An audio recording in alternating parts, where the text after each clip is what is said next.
After all, a lone survivor was the only one who could tell the tale of what happened. I'm gonna be honest, nothing happened.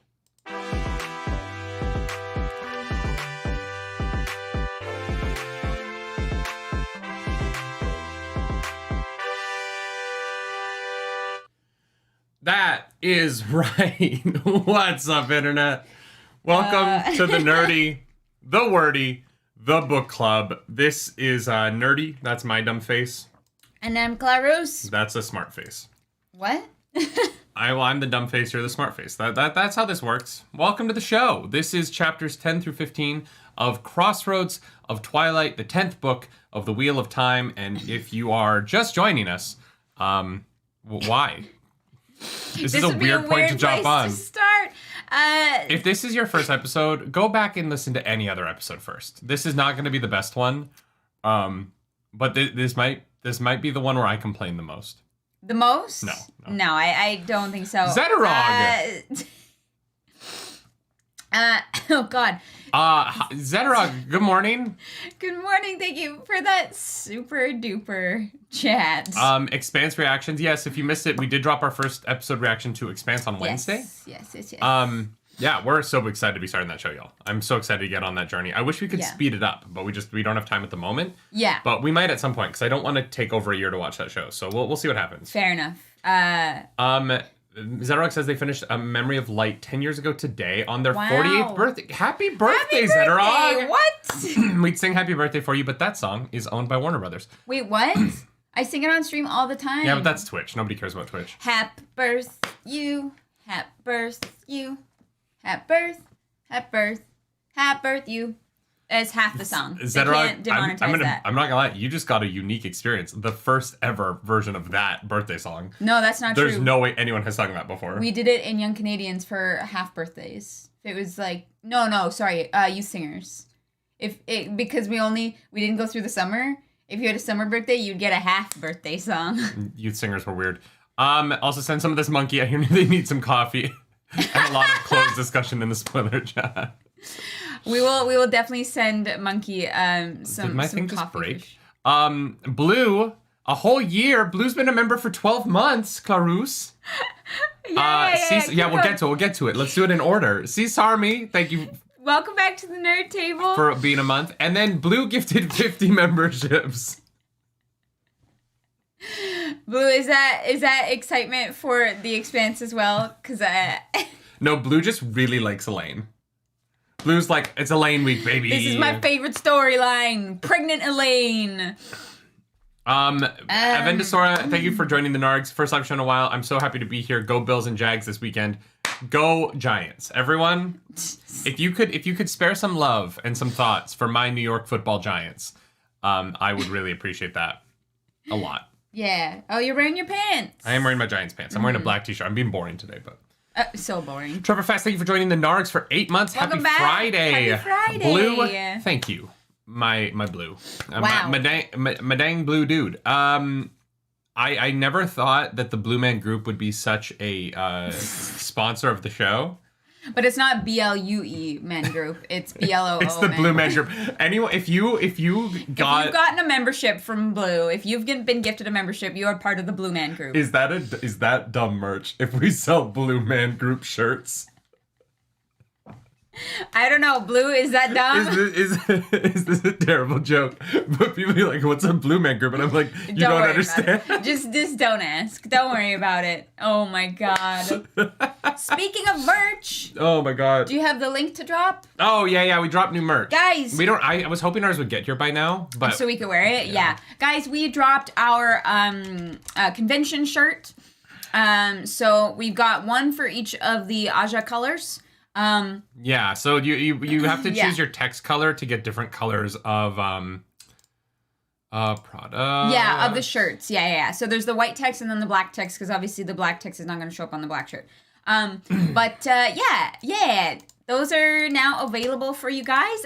Kevin, welcome back to the Nerd Table for 10 There's months the black text shirt. And Yeah, so those are now available if you're going to be at JordanCon or even Wheel of Time Con, and you want to just let people know that you probably mostly have read all of the books. But if you're like us and you want to avoid spoilers, yeah, and if you know of a good if anyone knows what the best fabric marker is for it, let us know. Sharpie probably works, but yeah. Here's the thing. I actually know, one of the people who runs the Blue Man Group, so they wouldn't sue me because we're friends. That's not a joke. We're friends. I know one of the administrators. Oh, wow. All right. That's one of those things where you're in New York and you're like, who's directing your show? And they're like, oh, yeah, they're the associate or whatever of the Blue Man Group. Yeah. Yeah. Wow. What a wild morning. Christian Rapper says, why did you guys stop wearing your merch on the podcast? We do. We only have 3 things. And so we switch it up. Yeah. We're waiting. We ordered our convention shirts. We've got a few more things that are in the works that we're trying to get done. We'll keep wearing merch on the podcast. I only have 2 merch shirts right now. And I only have 1 shirt and the beanie. So it's So I'm not just gonna alternate between those 2 shirts. Especially I'm not gonna wear Cad Swain Suck stuff if she's not in the reading that week. And also she's mentioned this week. Cad Swain mentioned. She's mentioned, yeah. I also it's winter time right now, so I'm wearing t-shirts a lot less. Yeah. It's cold in our house. Yeah, it's chilly. It snowed. Yeah. It snowed last night. Mm-hmm. So let's talk a little bit. Do we have any housekeeping? We don't, right? Housekeeping. If you're part of the Discord, Nerdy did post in the Discord. Y'all, we are so close to the end. Yes. We are so close. Yeah. So close. We need an audio. You know that weird echoey too close soundbite from Star Wars? Too close? Yeah. When they almost get hit in the last one, they're fighting. That was too close. And it's weird and echoey, and I'm like, was that ADR'd in? Yeah. We need that soundbite. Guys, we are so close to the end. So here's the thing. Our mods are getting frustrated with y'all, and I don't like that. So, y'all are adults. Can we just, not make our mods' lives more difficult by just posting straight-up spoilers? I get it. Brandon Sanderson released a secret on Friday, and y'all are freaking out about it. We will do an entire episode of this podcast about that secret in 5 months. But you gotta chill the F out. Because we're going to start just kicking people out of the Discord. And we're going to start, timing people out for the whole episode. The spoiler section, the spoilers have gotten a little out of hand. People are getting a little too excited. Just a little bit. And we're going to cut down on it. And 99% of you are I've never done anything. We know. Yes. It's 4 people that do it a lot. And those 4 people, you're on watch. You know who you are. If our mods have had to tell you multiple times to watch it, you know who you are. Just it's exciting. I understand y'all are excited. We're excited too. But if we get spoiled this close to the end, you're done. No, just kidding.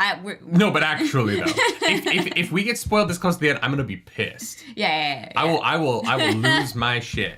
Yeah. And so, no. Only dark friends spoil. We've given our mods leave to just straight up kick you for the day. So instead of doing 6-minute timeouts, it's gonna be 24-hour timeouts. You're out. Done. We're not messing around anymore. Yeah. The fact that we've gotten this far is a miracle. It truly is. Yeah. Even on Twitter, I got a tiny bit of a spoiler. And I for the thing that Sanderson announced, I know who it's regarding, and that's it. Because I'm oh, and I just block it out. So we can do this. We're so close to the end. It's gonna be great. That those moments of revelation are going to be worth it. Yes, they are. Y'all, we are in Crossroads of Twilight. Widely believed to be the worst Wheel of Time book. Clarus, after reading chapters 10 through 15, do you see why?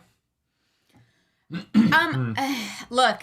If you are like me and pregnancy is your worst nightmare, this book is tough. Yeah. Honestly, here's the thing. This is gonna be a bit controversial. Can I pause you for 1 second? Yeah, go for it. Mega K Wag says, I blame Sanderson, he should know better. This is true. Brandon Sanderson, you should have waited until we finished reading on this podcast. How dare you? How did Brandon Sanderson not acknowledge the Nerdy Wordy Book Club in the decision on when to release... The Nerdy Wordy Blue Club, okay? We're changing. Okay, we're not giving ownership of the show over. We're just gonna make a fucking shirt. Like, calm down. Thank you, Blue. We're past 15 seconds in. We can swear now, right? Yes. We won't get demonetized. We should have a swear counter. Yeah, Brandon, like, we need to have a chat with Brandon Sanderson, but because he should have done that on the final episode of our show. Right? Dusty Wheel? Who's he? Who's the Dusty Wheel anyway, right? Yeah, who's that guy? These 2-bit influencers coming in.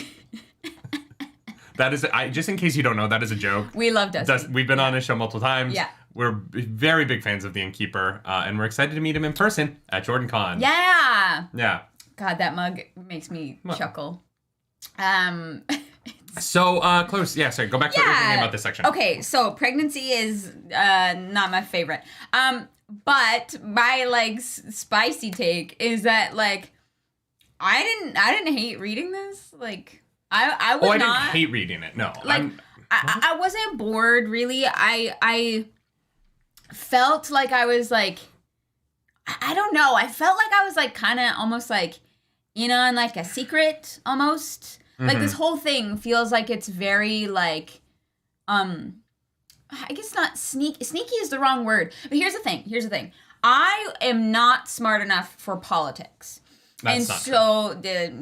You're a very smart lady. I and so reading this is like, I just get to, like, watch this all unfold in an interesting way. In a way that, like, my brain would not set up for me, like, to imagine myself, if that makes sense. Like, this, I don't know. I was enjoying this. Was it particularly exciting? No. I think there's some good character stuff in here, but yeah, I don't know. I don't know. I don't know if this is gonna be my least favorite book. We'll see.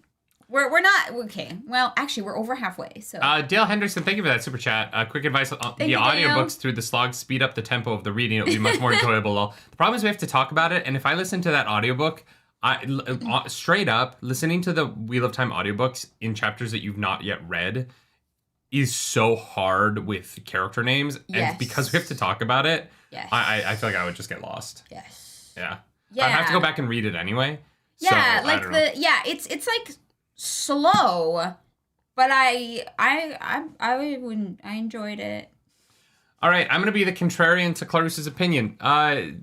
Wow, this was incredibly frustrating to read for me. As someone who enjoys when I can understand what is going on, the Robert Jordan's obtuse version of politics and the way that he describes the Andoran succession here is so disappointing to me because I want to be interested. I really like what Elaine is doing. I like Elaine, Aviend, and Brigitte's relationship. I love her relationship with the palace.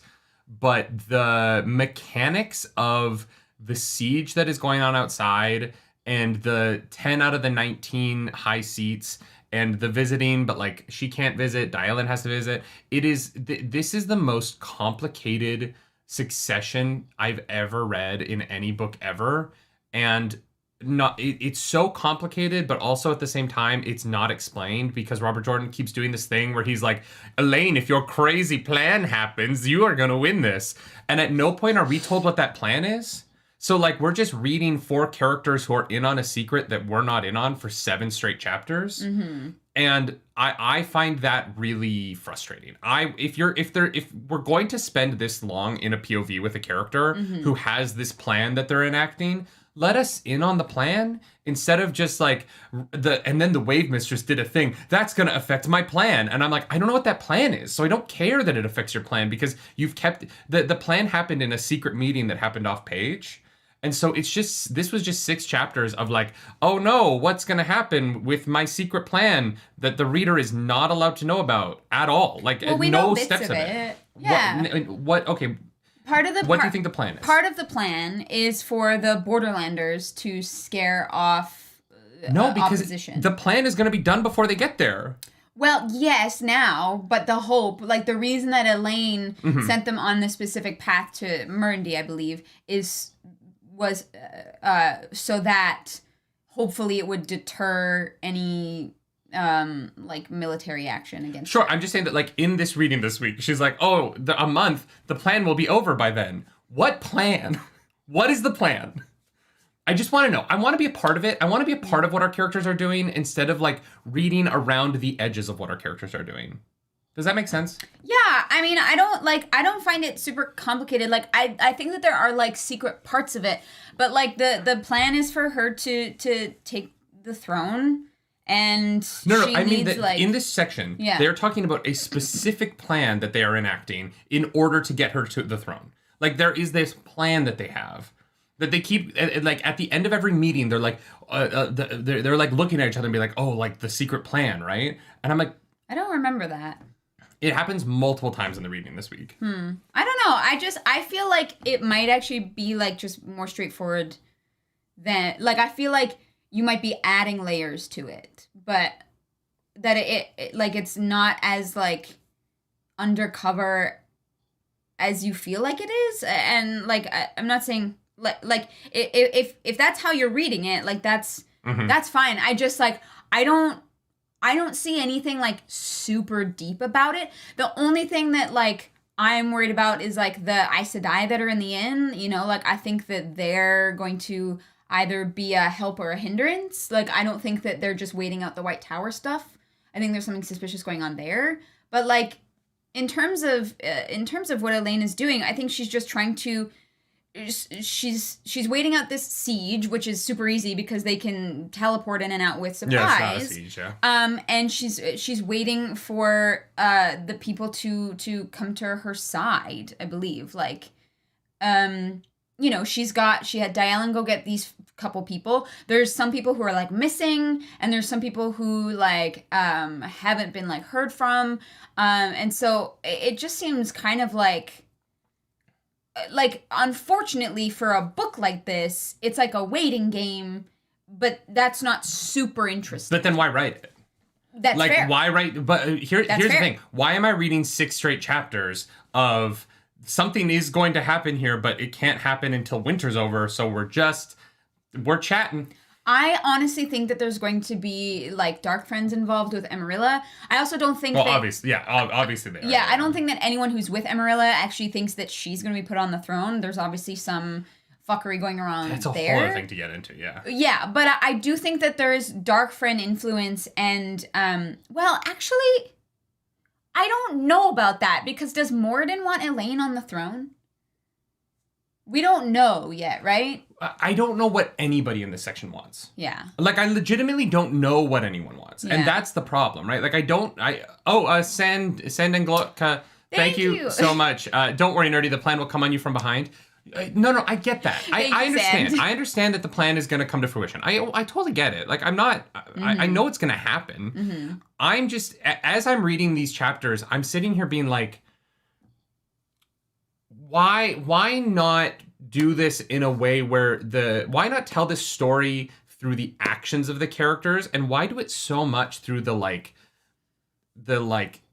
this was a lot of talking about stuff that like maybe is relevant. Like maybe that one square land in Andor and the one square land in Cairhienin that the Sea Folk have been arguing for is somehow going to factor into the plot at some point. But like the Sea Folk haven't done anything in books, right? So ever since the Bowl of the Winds, they've just kind of been an annoyance to our characters. And so they're an annoyance to me because I don't know what they want. I'm not invested in them. If they all disappeared, if like they leave here and we never hear from a Sea Folk character again, would you care? Are you invested in them at all? No, except the one daughter who wants to be an Aes Sedai. I'm like, oh, that's kind of interesting, but that's about it. Sure, and so like that's like I was kind of interested that Marilla ran away. That's mildly interesting. Yeah, and maybe will come back to be important later. Maybe, but like I don't know. Like I don't know what the game that we're playing here is, and I think that part of the problem for me is the succession of Andor is so weird. Because there's this whole voting aspect of it, right? Like you need 10 people, you need 10 high seats out of the 19 to vote for you. Here's the thing. But also people can vote under duress. Here's the thing. I didn't read it as like a vote. And now I'm not sure which one of us is like technically correct. Because I read it instead of a vote as long as you have the support of 10 out of 19, you have the majority and therefore like too many people are gonna die for you to be challenged. Like, I think you're splitting hairs on, like, that's a vote then. Like, if, like, we're saying the same thing. If 10 out of 19 have to be on your side or vote for you, that's the same concept. I just mean it's not like a thing where they, like, sit down and they cast their ballot and they're like, I say aye, you know, like. Sure, they have to do it publicly by announcing who they're for, but then, like, why would you kidnap people? Like, kidnapping someone... Because then they can't cast their vote, right? Nobody knows what they want. Or their family gets pissed that you're kidnapped and then they will never vote for you. Well, they don't know who kidnapped them. Okay, but here's Armelia's plan, right? We're going to go siege this building. And I have these 4 heads of households with me. Mm-hmm. I don't have their whole household with me. I just have those 4 heads of households with me. If those 4 heads of houses die in the siege, their families are not going to vote for me. I kidnapped their loved ones and forced them into a fight. But like, how do you, like, if you secretly kidnap somebody, nobody knows who kidnapped them, right? Yeah, I guess. I just the politicking of Armelia's point of view here is so weird to me, and I just can't imagine. I can't imagine a world in which she's successful, and I don't know why she thinks this plan is going to work. Well, maybe the Dark Friends have convinced her, but everyone thinks she's an idiot. So either she is an idiot and thinks that she's going to be like put on the throne, or she's got her own behind-the-scenes workings, and so it's like, Daishan says you can control people who kidnap and force them to support. You can't, though? Like, no, that's exactly what Elenia is doing, right? In the last chapter. You give me a note. I will help get you out of this horrible situation if you give me a note saying that you and all of your troops and wealth and everything goes to me in support of myself. But that makes sense. Yeah. Alenia makes sense, right? Yeah, Alenia is like, I'm going to give you something. I'm going to get you out of a situation that you hate. Yeah. And I'm going to benefit you. Mm-hmm. Like, and therefore, Nayan, if she does get out of there, will owe Alenia something. Yeah. So she will legitimately vote for her. Mm-hmm. Nobody owes Armelia anything. And all of their oaths and shit are under duress, so nobody's going to take them seriously. Even if she becomes queen, she's going to be taken out immediately. None of these people are on her side. Like, this is going to be the weakest queendom ever. Because they want to put somebody else on there. Like, I don't know who it is yet, but, like, one of them is, like, they're all scheming for Armelia to be the kind of forefront and take the fall and get fucked over so that they can put who they actually want. If this is the political structure of Andor, how has Andor stood for any amount of time? Okay, here's this is my a disaster of a country. Here's my thing. I thought Kyrian was the disaster of a country, where they had this convoluted way of Deus Damar. Deus Damar. Yeah. It does not seem like Deus Damar stays in Kyrian. It feels like it is very much a part of Andor as well. And so the whole like high and mighty, we're not scheming, conniving like those people, is kind of funny to me. They're just bad at it. Like, Armelia is bad at this. We'll get to it. Let's get into the chapters in order. This is probably going to be a shorter book club. Not a lot happens. Like, just honestly, not a lot. No, we do get some really cool character stuff that I think is fun. I just find that we don't. It's harder to talk like that stuff through, totally. Right? Like, I don't know how much we want to talk about how Elaine is pregnant. Guys, I don't know if you know this. Elaine is pregnant, and boy, does she not like drinking weak tea. Yeah. I don't know. Yeah. Okay, yeah.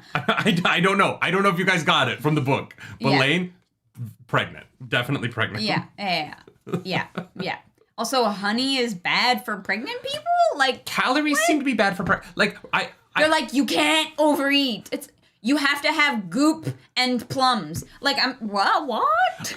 The pregnancy's so weird because I'm like, was there a point in human history? This might be a historical thing that I am not aware of, right? Mm-hmm. I could be 100% wrong here. Was there a point in human history where people thought that pregnant people needed to be, like, not fed? Because, like, it does not sound to me like she is consuming enough calories for what a pregnant person is supposed to be eating.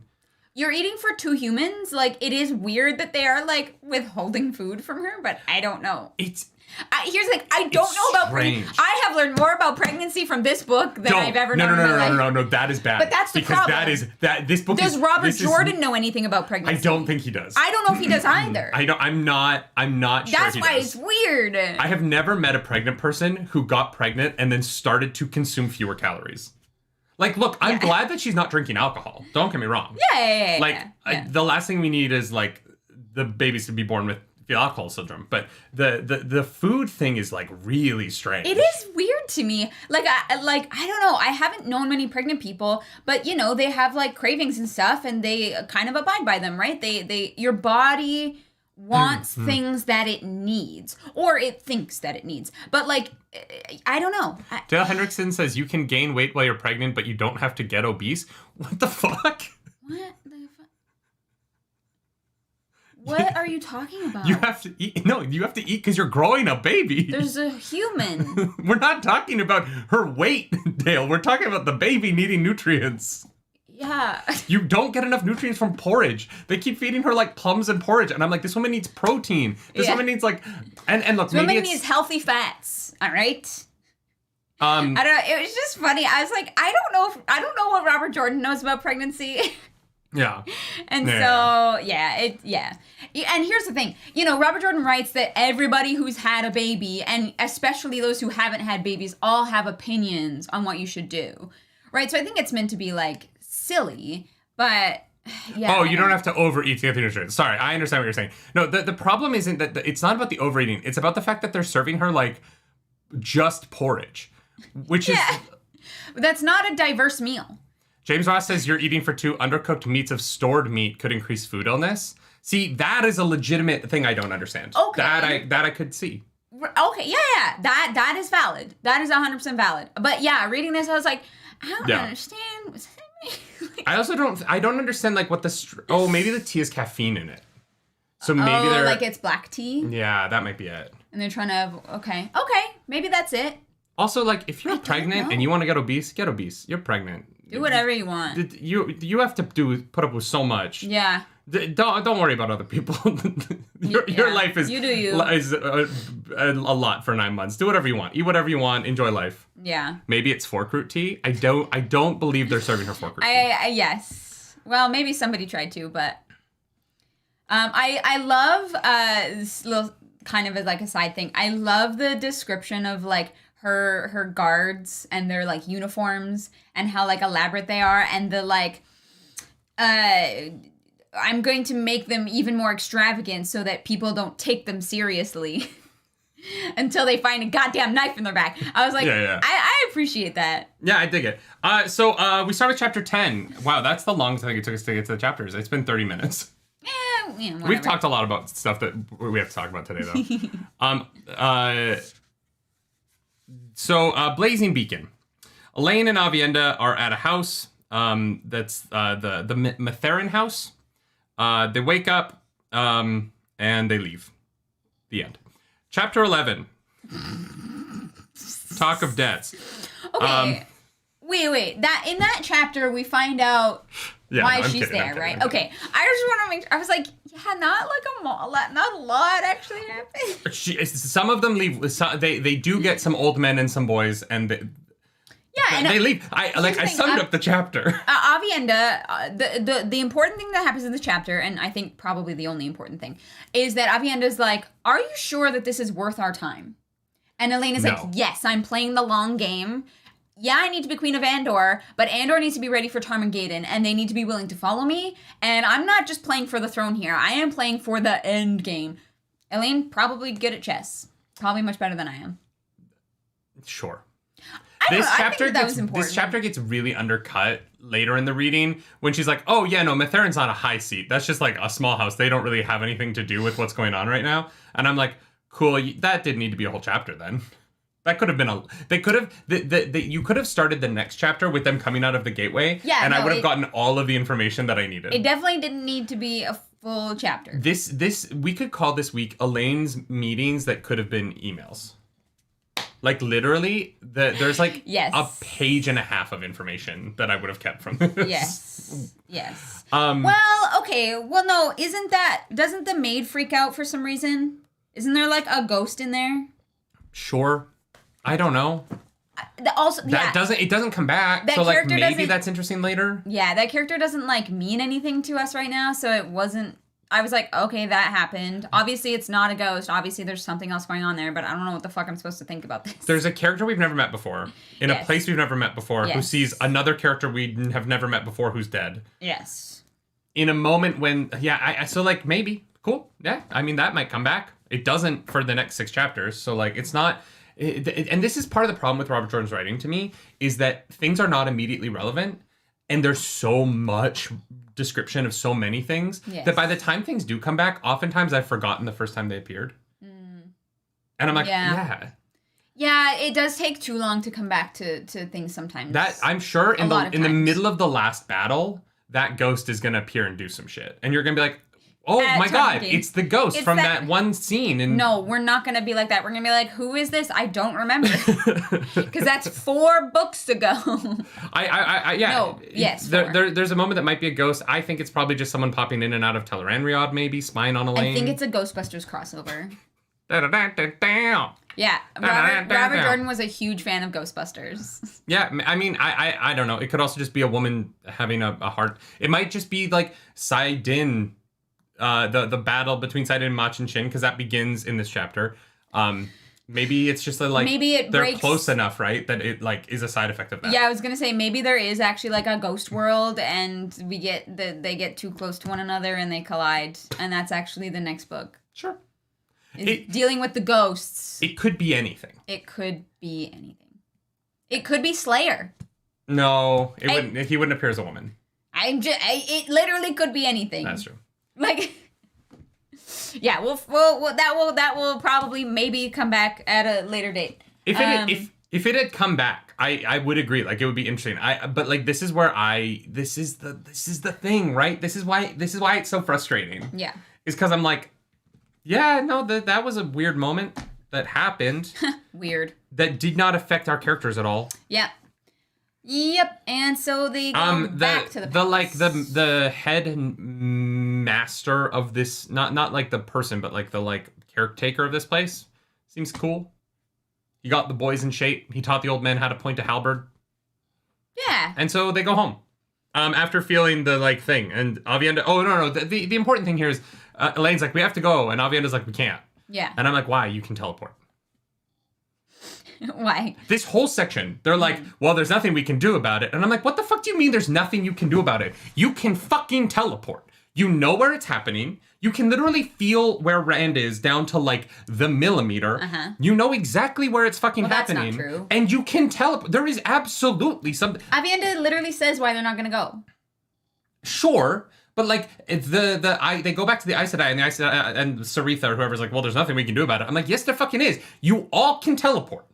But why would they teleport towards the danger? Because Rand, the Dragon Reborn, who has to make it to Tarmangaden, is the father of Elaine's child. Okay, and Aviendha is like, I saw all of my futures in infinity, and this is a bad idea. I would also listen to Aviendha. I do appreciate Robert Jordan bringing up this convenient, I've seen all my history stuff again in a moment where he needs his characters to not do the interesting thing that would put them in the action, but needs them to go sit in a fucking room for the rest of the day and have boring-ass conversations with people. I think that's a good point. Okay, but he did the same thing with Moraine. We've already done this exact story beat of no, this can't happen because I saw all my futures, and if I do that one thing that would be interesting and lead the plot forward have the characters be a part of the story. It's what happens when multiple characters know their futures. I know, but but this has never come up. Aviendha has never brought up this before. In all of the bonding multiple women, in all of the first sister stuff, in all of this story, she's I barely remember any of it, but I have a bad feeling about this. In the 7 books since she did that, this has never come up until it was the one time that it needed to happen so that these characters could do fuck all for the rest of the day. James Ross, thank you for that super chat. Thank you, James Ross. Waiting for multiple books for an answer in the Wheel of Time. Asmodean would like to chime in, but he is dead. I agree, it's frustrating. That's fair. Yeah, I don't know. I was like, oh, maybe they're going to go check it out. And then Aviendha was like, no, let's not. And I was like, honestly, you make a good point. They have no idea what that energy is. They have no idea what's happening to Rand. He doesn't feel like he's in any danger through the bond, which that part is weird. I would have thought that him fighting for his life while channeling the most Saidin that anyone has probably ever channeled before, that they would feel that through the bond, but I guess not. That was what was weird to me. But she was like, look, there's some shit happening over there, and if we show up, we could fuck it up, right? We don't know what we're walking into, and that is a bad idea. And I think that as a strategy, that makes sense. Sure. Yeah. It should have been the end of her point of view. Like, Sure. When Robert Jordan was sitting down with his big long feathered quill, dipping his ink, and he was like, and then Elaine and Avienda are going to not participate. He should have been like, and I'm going to cut to something else. Yeah. But no, we get a conversation with, we go to the bath. No, we go in the stables and we watch a parade of people. Oh my God, the parade of people. Sorry, I just wanted to remind you about that. You know what though? Let's talk about Rand for a minute, because why does everyone else's bond work differently than Rand's? Why like when we're in Rand's POV, we know that he has these towering infernos of emotions going on in him. Why can no one feel them? Good question. Is he just masking his bond all the time? Like, yeah, is the Taviran explained? There you go. Answer. There's your answer. Adanu says distance, but they're not far enough away from him. No, even he's in Andor. Like it's not like when who's the other character who was like, oh, Rand is so far away. No, he's far, which is why they have no idea what's going on. She's like, I can kind of point to the direction that he's in, but not like exactly. But like, but when Min is with him, Min doesn't experience these like crazy moods from Rand either. So I don't know. Yeah. Yeah. Maybe it's because it's not him and it's Lews Therin. Maybe those are Lews Therin's emotions.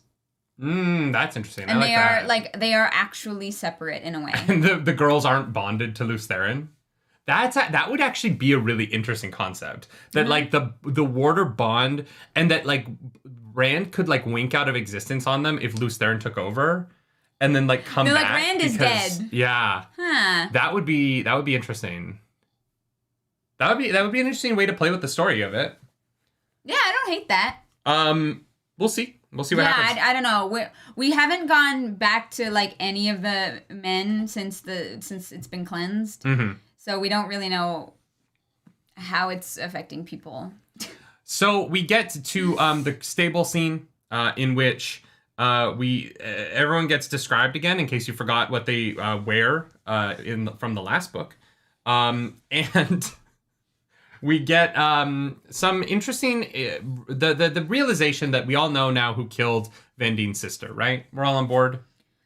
Because what happens is Doyle and Millar shows up, and he's getting chastised by Brigitte a little bit for leading a sortie out to defend a caravan, and then Saritha is like, no, he like saved 80 people, and I was like, that's weird that Saritha's like defending him. Yeah, and she's excited when he like comes over, and the other two are like. So Saritha's definitely the dark friend, right? That's what it feels like we're supposed to think. Yeah. Or she just has the hots for him.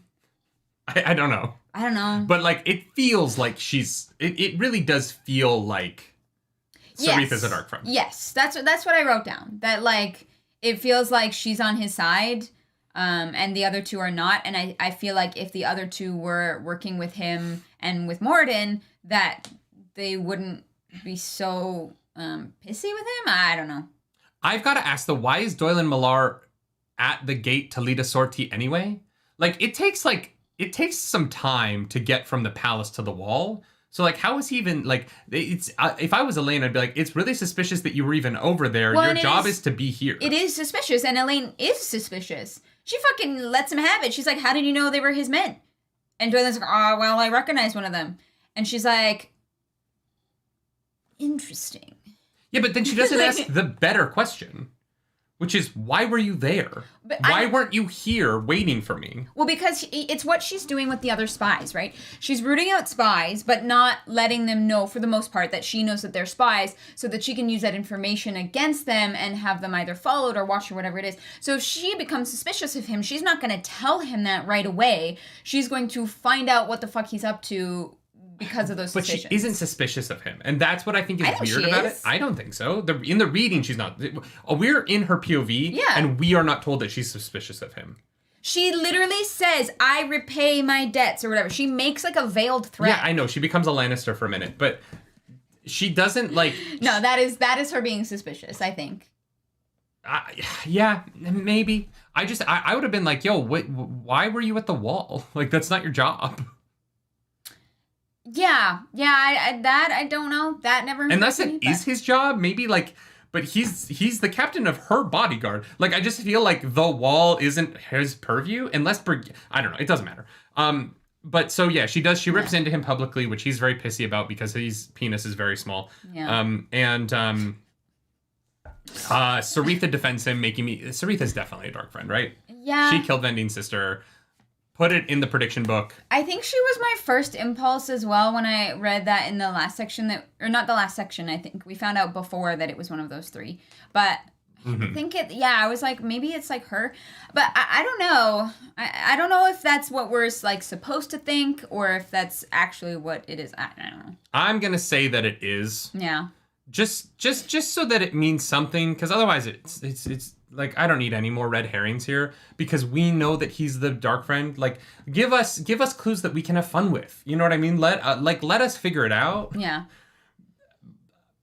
I don't know. Yeah. I feel like a lot of the mysteries in the Wheel of Time are not solvable. You kind of get revealed that it's some dark friend you've never met before too often for my taste. Yeah, that's fair. And so I would like for this one to be one where it's like, oh, it's Saritha. And now, like, without having to have a POV that explicitly tells us who the dark friend is, it's just there. Like, you can, like, actually see them working. There's so much... Yeah, if this was a weird, like, bait and switch, I'm kind of like, eh. There's so much behind the curtain stuff. Yeah. I just want some of this book to be in front of the curtain. Like, I'm really tired of the behind the curtain-ness of this reading. Yeah. But yeah, so Elaine is like, look, I'm not fucking dealing with you guys right now. I'm gonna go have a bath. Yeah. Fair. Yeah. You know what? Fair. I did appreciate Elaine is like, look, Vendine's mourning. We're not gonna fucking make her teach the Windfinders right now. Let's chill out. She can grieve. Like, let's let the woman grieve. Yeah. Like, she's obviously not doing okay. Like... Good for you. Johan Yarvinen says nerdy is way too blunt for politicking. Yeah, I also talk about my sex life on the internet. I don't think I'm going to make it in politics. No, that neither of us would do well in the slightest. Not even a little bit. I would be one of the Sanchin truth tellers that they have over their shoulder being like, that's fucking stupid. Don't do that. Mm-hmm. Yeah. Yeah. You'd be like what's her face but smarter? Catalin, I think. Yeah. Yeah, you'd be like Catalin but smarter. Like. Yeah. I would wait, fuck off. No, I wouldn't. What? Yeah. You think I would be an arrogant, obnoxious 16-year-old girl? No, you'd be like you'd be smarter about it. Like she's trying. Okay, how am I like Catalin then? I want to know. I feel like I'm being insulted here. You have no problems like saying what's in front of you or like what's up, like. Yeah, but she does it because she's entitled. I feel like you're saying that I'm entitled. No, different reasoning. If that's why, if you think that she does that because she's entitled, then it would be for different reasoning. Okay. But like you have no problems, like telling people what you think. You are like Catalin after the chapter we read about the young girl is straight up an insult. Okay, like I did not mean it that is as violent as words can get. Okay, then you're like Cad Swain. I'm sorry. Fuck off. I'm quitting the podcast. You can do this shit by yourself. No, I really can't. Oh my god. Let me just compare you to the like most obnoxious women in the fucking series. I mean, not the most obnoxious. There are worse than Cat Swain, but not by much. You know why I said that. No, I don't. To be honest, I feel like you're just cutting me down today, and I'm already brought low. It's out of love.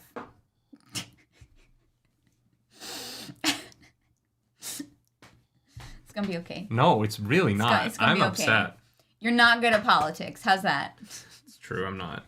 It's fine. Me neither. I also I don't think anyone is really looking to elect a bisexual YouTuber as their fucking representative. Honestly, you do better than half the fuckers out there. Anyways. No, I would do terribly. No one would work with me. Because first day on the House floor, like if I was in United States Senate, I'm walking on the House floor and I'm like, you're too fucking old. You're too fucking stupid. You don't know what the internet is. Don't go to the internet meetings, you fucking dinosaur. Like I would be the most abrasive person in that room. I would, oh my God. No one in the United States Senate would like me. Except for like the far progressives who are like. I think Takuna just compared you to Zelensky, which is a very high compliment. I appreciate that. He's a good actor, and I don't know that he's done anything after his acting career, but yeah, not a thing, not a thing. Look, the man played a president on television and then managed to be a better president in real life than he played on television. That is the craziest accomplishment of like anybody. Impressive. Yeah. No, it is pretty impressive. Oh my God. I would be the angriest senator. I would just be like in all of the meetings like, you're all dumb. Why are we talking about this? Yeah, that would be me too. I understand. Oh my God. But it looks like that's what chat's here for, so. Oh, it's what everyone wants. Everyone loves the UK House of Parliament or whatever it's called because they're just vicious to each other and like it's fun to watch. Guys, they straight up roast each other on the floor and it's amazing. It's like an episode of RuPaul's Drag Race. Yeah. Like what is going on right now? Yeah. But it's fun entertainment, but then it's like not good for the country. Whatever, it doesn't matter. Yeah. So bath time. Oh, did you think our characters were going to do any? No, they're going to go take a bath. They're going to get naked. They're going to bathe. Yeah. Which is fair. Here's the thing. If there's going to be a time when the characters in these books are naked, this makes sense. The boys had bath time in the first book. Right. So the girls have bath time now. The girls have bath time. Yeah. I mean, they had their sweat tents for a lot. So, there's been a lot of nudity, but that's fine.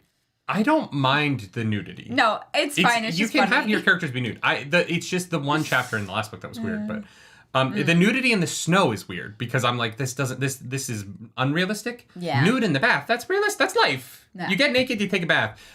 I have a question for you. Can you help me figure this out? Why is Renee or Rianne, whatever the fucking maid's name is, why is she upset about Brigitte being in the room but not Avienda? Because she knows that Elaine and Avienda are, like, she calls Avienda her sister, right? Yeah. And Brigitte doesn't shut the fuck up. You think that's it? And it's Ascende, not Renee. Renee is the head maid. Ascende is her dresser, I believe. But Ascende's in the room. No, but Renee is the one who's in the bathroom with them. No, Renee is the one who gives the report in the other chapter. Fuck, right. Yeah, sorry. No, so you're right. Ascende doesn't like that Brigitte doesn't know how to shut the fuck up so that Elaine can relax for 5 minutes. Ascende is there to make sure that Elaine is healthy and has a few minutes to herself. Okay. And that's why there's that remark, I think, about, like, no talking during bath time, and she, like, is throwing Brigitte, like, shady looks. I think it's legitimately because she's, like, give Elaine 5 minutes, she works really hard. But Brigitte is all work and no play. Yeah, it makes Jack a dull boy. That's not true. Brigitte plays. But not really as much anymore. Brigitte's taking a role very seriously. She drinks. Yeah, but she drinks out of sadness. She's not playing. Yeah. It is sad. Brigitte is drinking out of the depressing thought that she will lose all of her memories of Gaidal. That was pretty heavy. That was yeah. God damn. Mm-hmm. But no, so like, yeah, but then why don't they just pull a bath for Brigitte? The weird part of this scene... Yeah, why don't they bathe Brigitte? The weird part of this scene for me is that Avienda and Elaine are taking a bath, and Brigitte is like sitting like this, just in the room talking to them, and I'm like, just have another bathtub. Yeah. When the boys bathed together, it was like it. land, like they had like a group tub for the 5 of them. Yeah. 4 of them? Yeah, 4 of them. Yeah. No, 5, because Tom was there. So yeah, there was the 5 of them. Oh, yeah. In Berlin. And now I'm like, Brigitte's just like chilling there watching? Yeah, I don't know. I don't know what Ascende believes that, like, the, like I said, I water relationship is like, so maybe that has something to do with it, but I honestly think she's just pissed that and maybe Brigitte she's won't shut up. bodyguarding. I don't know. Yeah. She's, like, working. I just was like, give Brigitte a bath. She deserves it. The woman works hard for the money. Yeah. Let her bathe. Yeah. Yeah. So yeah, they bathe. That's kind of, they bathe, they talk about stuff, and then in the middle of the bath, the Atha Anmir just like break in. They show up and they're like, wow, you didn't invite me to bathe with you. That's really rude. But moving past that, I was like, okay. I hate the Atha Anmir. Yeah. I hate them. They suck. They're not my favorite. They're boring and also obnoxious. And like the from a story perspective, don't really know what they do. And then in this, we get this conversation where she's like, we need them to like transport food, but like, don't the kinswomen also have people who can travel? So why do they need them? A couple of them, but there's only a handful of people who are strong enough to travel, and several of those are windfinders, from what I understand. Karlak, thank you for the super chat. I think we figured out RJ's third kink in this section. He's into bathing. From sweat tents, baths to the cleansing of the taint, RJ likes a good cleaning. I will say, he does not write bathing in a kinky way. That's fair. Like, the bathing is very practical. Yeah. And not, honestly, no, I think his third kink is pregnancy, but that's a whole other thing. Personally, but thank you for that super chat. Yeah. Yeah. So the Atha and Mir come in and they strike another bargain. I love that Avienda is like fully nude and like doesn't care, and like neither do the Atha and Mir because they don't care about nudity. But like the maids try to like give her a robe and she's like, no, I might need my knife. I'm like, fair. And then later she's like leaning on the thing and they bring her the robe again and she's like, okay, fine, but she's still like leaning on the thing. Yeah. Yeah. I hated this sequence. I thought the bargaining was interesting. No, once they go to the other room, it's great. Yeah. I hated the like bursting in, like there's no decorum. Yeah. And then I want to care. I just want them to do something or have a desire or like just like interact with other characters in a way that allows me to care about them, because they have not. They like did the Bowl of the Winds they were there for it. Like I'm not really even sure what they did, right? Yeah. I want to care because there's so many of them and they talk about them so much, and my eyes are glazing over every time I see the word Athan Mir now. The only Athan Mir that I'm like remotely interested in, I think, is the one that's with Kat Swain. Not Hareen, but her sister. Oh yeah. Like I actually like she's been kind of interesting, but other than that, like I don't really care all that much. But yeah, so the sea folk are like, we have to go to choose a new I think mistress of the ships or something. Sea Sarmi says, I really liked this chapter. We were finally shown what the sea folk want. What do they want?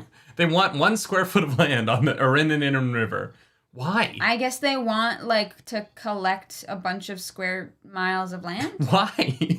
Well, they're so far from the ocean. Like what? Yeah. Like what are they doing? I would love to know. They're gonna set up a trading post. I don't know. I really don't care about a trading, like, and this is the problem, right? We are in book 10. There's 4 books after this one. I do not care about a trading post. Fair. I'm like, I'm beyond the ability to get into the minute details of the 87th most important character in these books. And I think I'm sorry. I feel like I'm very frustrated today and I need to chill the fuck out. But like, they want 1 square mile of land. That is not very much land. No, it's not. I literally mean it's like a trading post. It's like a lemonade stand that they set up for trading. Yeah. Like, I get it, but it's just not important to anything in the grand scheme of things. To grow weed, can't do that on a ship. Tom Jones says they want to be lairds on their 1 foot of land. Why you gotta do me like that, Tom? Ouch. Why you gotta hit me right? Why you do that to me? Look, we're sorry. We didn't know. Yeah. No, fucking established title. Yeah. Anyways, oh god. Yeah, the actual bartering I thought was interesting. Oh, the bargain, the conversation. Yeah, great. I love how Elaine like handles herself. Yeah. I love that we got to see that. It was not behind the curtain, you know what I mean? It wasn't like they finished the meeting, she walked out and it's like, wow, I can't believe I came off so well. We actually saw the not the full thing in its entirety. I think that would have gone on too long. But like, we've seen Elaine's strengths, and like I do really appreciate that about this section. Because they're in smaller, like quieter ways, but they are still interesting to me. And so, yeah, so I liked that, that section here, which, again, email, not a meeting, right? But I guess the sea folk are heading on out. Well, okay, but let's get into a couple things here. Sure. Avienda needs to go back to the Wise Ones and relearn manners. Avienda, you are in a political meeting. You are representing your sister, and you are fucking chuckling and like, no, Avienda, get your shit together. I thought it was funny, which is why I would be bad at politics. Yeah, but you know, if Sora Leah found out that she did that in that meeting, that she embarrassed her first sister like that, that's not a fun conversation. Yeah. Avienda, get your shit together. Come on. It's big girl time. We need you to put your big girl pants on and come to the big girl table. You can't. Oh no, it's definitely funny. No, I know. But I agree. It is. Yeah, it is. But I was like, girl. Well, but then the Aiel comes in and is like, you have to spend every third day and night with us. Yeah, and I agree. Makes sense. Dirt Burp, thank you for 5 gifted Dirt Burp, thank you for 5 memberships. gifted nightly. Thank you so much. That is so kind of you. Let's fucking go. Oh no, I agree, but I agree with that person. Mm-hmm. I'm like, yeah, Avienda's getting a little loose here. Wow, I don't like that at all. What? Am I wrong though? Like Avienda is pushing it in a situation where she needs to like be Elaine's, like she needs to have Elaine's back, and she kind of doesn't in that moment. And I was like Elaine's doing so good. And then Elaine in that moment is like, what the fuck are you doing? Here's the thing. And I'm not saying that I disagree with you, but I'm playing a little bit of devil's advocate for a second. Mm-hmm. In these types of situations, different people respond differently to different tactics. And so it could have been intentional on Avienda's part. Like, because Avienda has like beef with the Enmir, right? And sure. And maybe she has seen that these people specifically trip up or let their emotions or what they want show through a little bit more when they are aggravated in that way. And maybe it was intentional. I don't know. She gets embarrassed when Elaine gets upset with her. So I don't think it was. Maybe, yeah. Like I said, I'm not disagreeing with Elaine you, gets mad, and then Avienda gets embarrassed. So I think that... Yeah. I don't know. I think that she's rightfully embarrassed by her behavior here. Mm-hmm. I'm not saying it's the wrong thing. Like, I get her character. I get that it's in character for her to do it. But I'm also just kind of like, girl, like, your sister's crushing it here. Be Team Elaine here. Yeah. Instead of Team Petty, like, small. Like, she is reacting from a place of, like, her small personal desire to, like, one-up the Athan Meir because they are scared of the Aiel, I think is why they don't like each other. I don't really get the, like, thing between them. It really seems like the Aiel and the Athan Meir should never have met. The sea folk are about 55% sure Avienda might eat them. Sure. I guess, yeah. Yeah. I don't know. I'm like I said, I'm not saying that like she's like wrong, or I'm not saying that you're wrong in that. I'm just saying there might have been other reasons behind it that I'm just with Elaine in that moment. Yeah. Where Elaine is like, shut the fuck up. Yeah. She's like, girl, I'm trying here and you're fucking up. Anyways. You know what it reminded me of? It reminded me of like going to a bar with a friend and like you're wingmanning and it's going really well. And like they come over and they say something dumb. Yeah. And you just look at them and you're like, what the fuck are you doing? Yeah. And you literally turn to the girl and you're like, I'm sorry, my friend is a fucking moron. Yeah. We've been friends since college, but maybe not after tonight. And then you like get the girl back on your side, you get your flirt back on. Yeah. Like it just felt like that, where Elena's sitting there like, you motherfucker. I'm gonna, when we're sleeping in the same bed tonight. I'm gonna show you a good time. How did you feel about the emotional depression that is finding out that if Elaine and Avienda don't sleep in the same bed, they weep uncontrollably? Well, no, they weep uncontrollably no matter what, but it's just when you have a friend, it feels better. Yeah, They cry themselves to sleep every night? That's fucking weird. Yeah.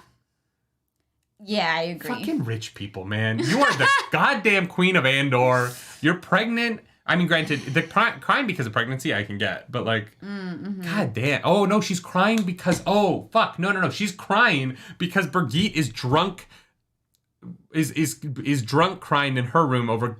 So she has like no control of her emotions. Well, she's Birgitte on one side is wildly depressing, and she has 2 babies in her that are ruining her hormones. Yes. That actually makes sense. She's got a rough go ahead of her, I think. But hey, no morning sickness, which we find out, which is lucky for her, I guess. Yeah. Let's just quickly talk to the bargain. The bargain is that 9 of the Windfinders stay with Elaine. Yes. In exchange for the next year. In exchange no, until she is on the throne. Or a year.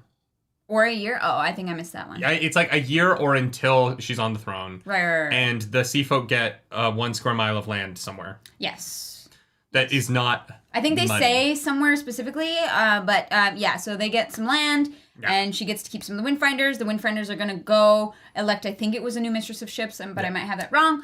And because the Sachin killed what's-her-face. And Zareen, I believe she thinks she's, like, in the running for that. So they get the fuck out of there, and then we get a wonderful getting dressed sequence. Yes. Yeah. Yes. They put clothes on. Yeah. Yeah. And yeah, it was on the river. Yeah. We find out that there's a delicate dance between a noble and their servants where they have to let their servants do what they want sometimes, or else those dang servants get so unruly and they start pulling pranks on you. Which I thought was she's like, well, no, I have to keep Renee happy or else she's going to start messing with my tea. And I'm like, what the fuck? Yes, 1,000 little inconveniences. Yeah, that's Renee, not Esende, but it's the same idea. I know, but I'm like, why? Maybe hire people who aren't fucking petty as fuck. And this gets into like my problem with Robert Jordan's matriarchy idea, is that in his version of a matriarchy, women are incredibly petty and also just constantly threaten each other with sexual violence, which we will get to. Trigger warning for the final chapter. If talking about sexual violence is not something you want to hear today, yeah, beware when we get to chapter 15. But yeah, she's like, yeah, if I don't discuss what I'm going to wear with my maid, she's going to be so upset that she's going to start making my life miserable. I know. I'm like, why would okay. she do that? Sure. Okay, oh, sure. Man. Andrew, it's like funny, but like Andrew says I fingered the like button like my favorite terrain so if you have a favorite terrain make sure you finger that like button. Thank you. Wait, I wrote that down. What? We'll get to it, but there is a section. There is a section that I actually screenshotted from this week's reading. Yeah. About dressing? Oh, no. Okay. No, about fingering. Oh, yeah. Mm-hmm. Yep. We'll get there.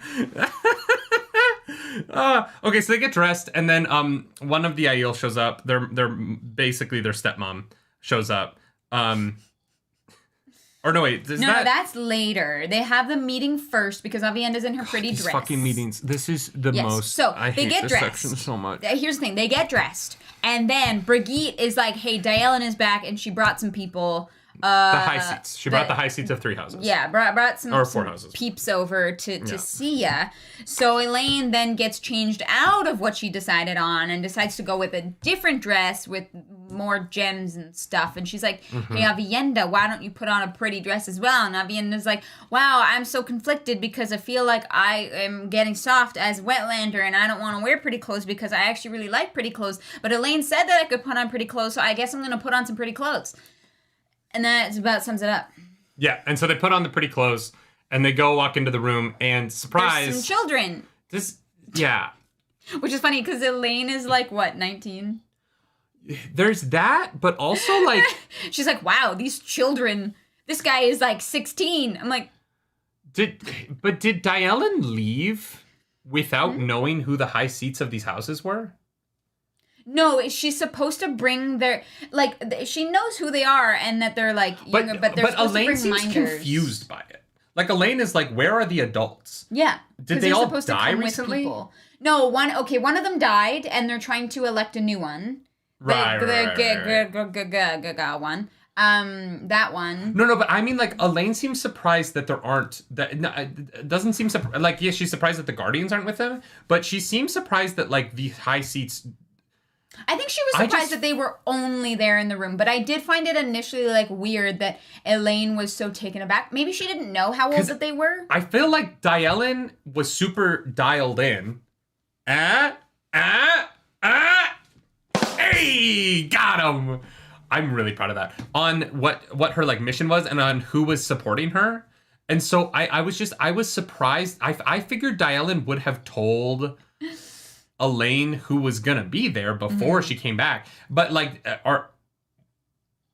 I just found the whole like who it was very confusing, just because we were led to believe the last time Daelin and Elaine sat down and talked about this that they had like they had notes on everybody, and there was like a plan for all of the houses. Mm-hmm. And then the houses show up, and Elena's like, "Who are these fucking children?" And I'm like, "What do you mean? Didn't you guys clearly you grew up with these people?" Well, At like at events and shit. Like Elaine wouldn't have a relationship with all of these people. Yeah. Anytime her mom held a ball or some shit, the high seats would come to Caitlin. Like, I found it very confusing. I agree with you. It seems as though initially Elaine is surprised at how young they are, but then later it says she's surprised that they just weren't with their, like, guardians.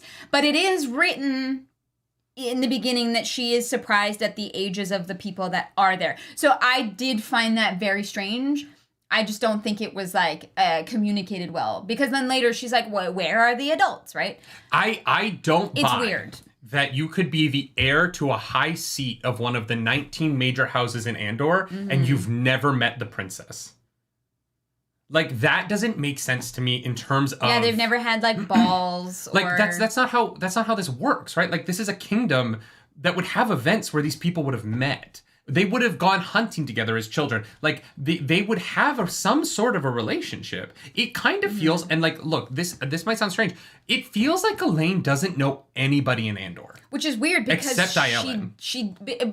Which is weird because we know that she does. We know that Elaine has studied her whole life the houses, the trades that of the people in Andor and where everything comes from, and like the inner workings of the kingdom itself. And so yeah, this like it was kind of weird how put off she was at this point. I was expecting these people to show up and Elaine be like, "Hey, we've met. Like, I know everyone." Because you would know everyone. Your mother was queen, and these are like the high seats of her kingdom. To be fair, they would have a relationship. To be fair, I mean, yes. And they'll come in, they're like, "Hi." She's probably like met them, which is a bit strange. No, but they all are like, "Nice to meet you." And the one kid is like, "I've never been to Camelin before." And I was like, "What are you fucking talking about? Why?" Yeah, and maybe we're just misunderstanding how like Andor works. Maybe the high seats and the queen don't have much interaction at all, and that is what it is.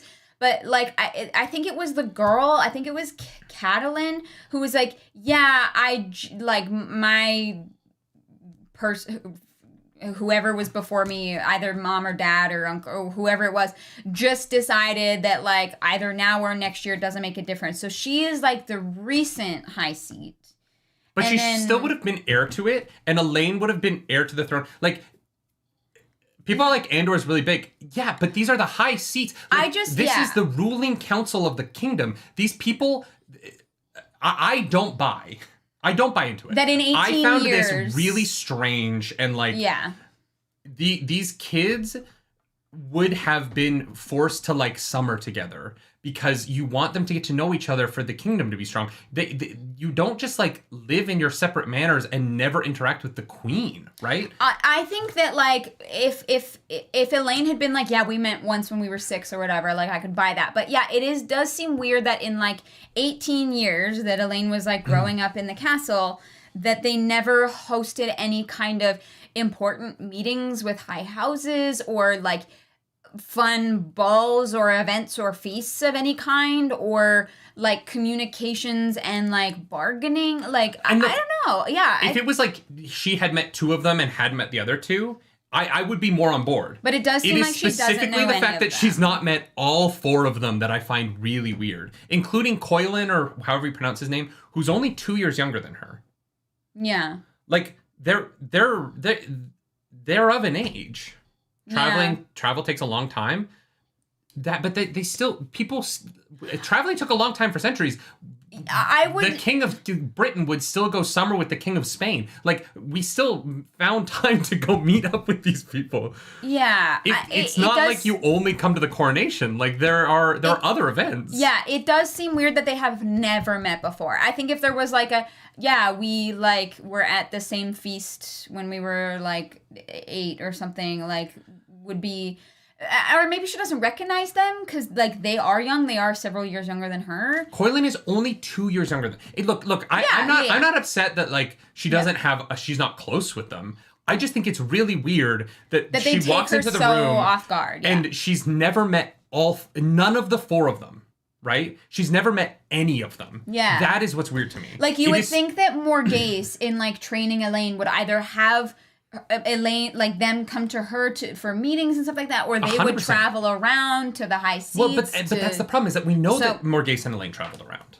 We know that Elaine has been around all the kingdoms. Yeah. Or not all of them, but that more, and that they have like land everywhere. Yeah. It's really just weird to me that she walks into this room and there are 4 high seats and not one of them, including a boy who is near her age, who should have been like, maybe these two will get married.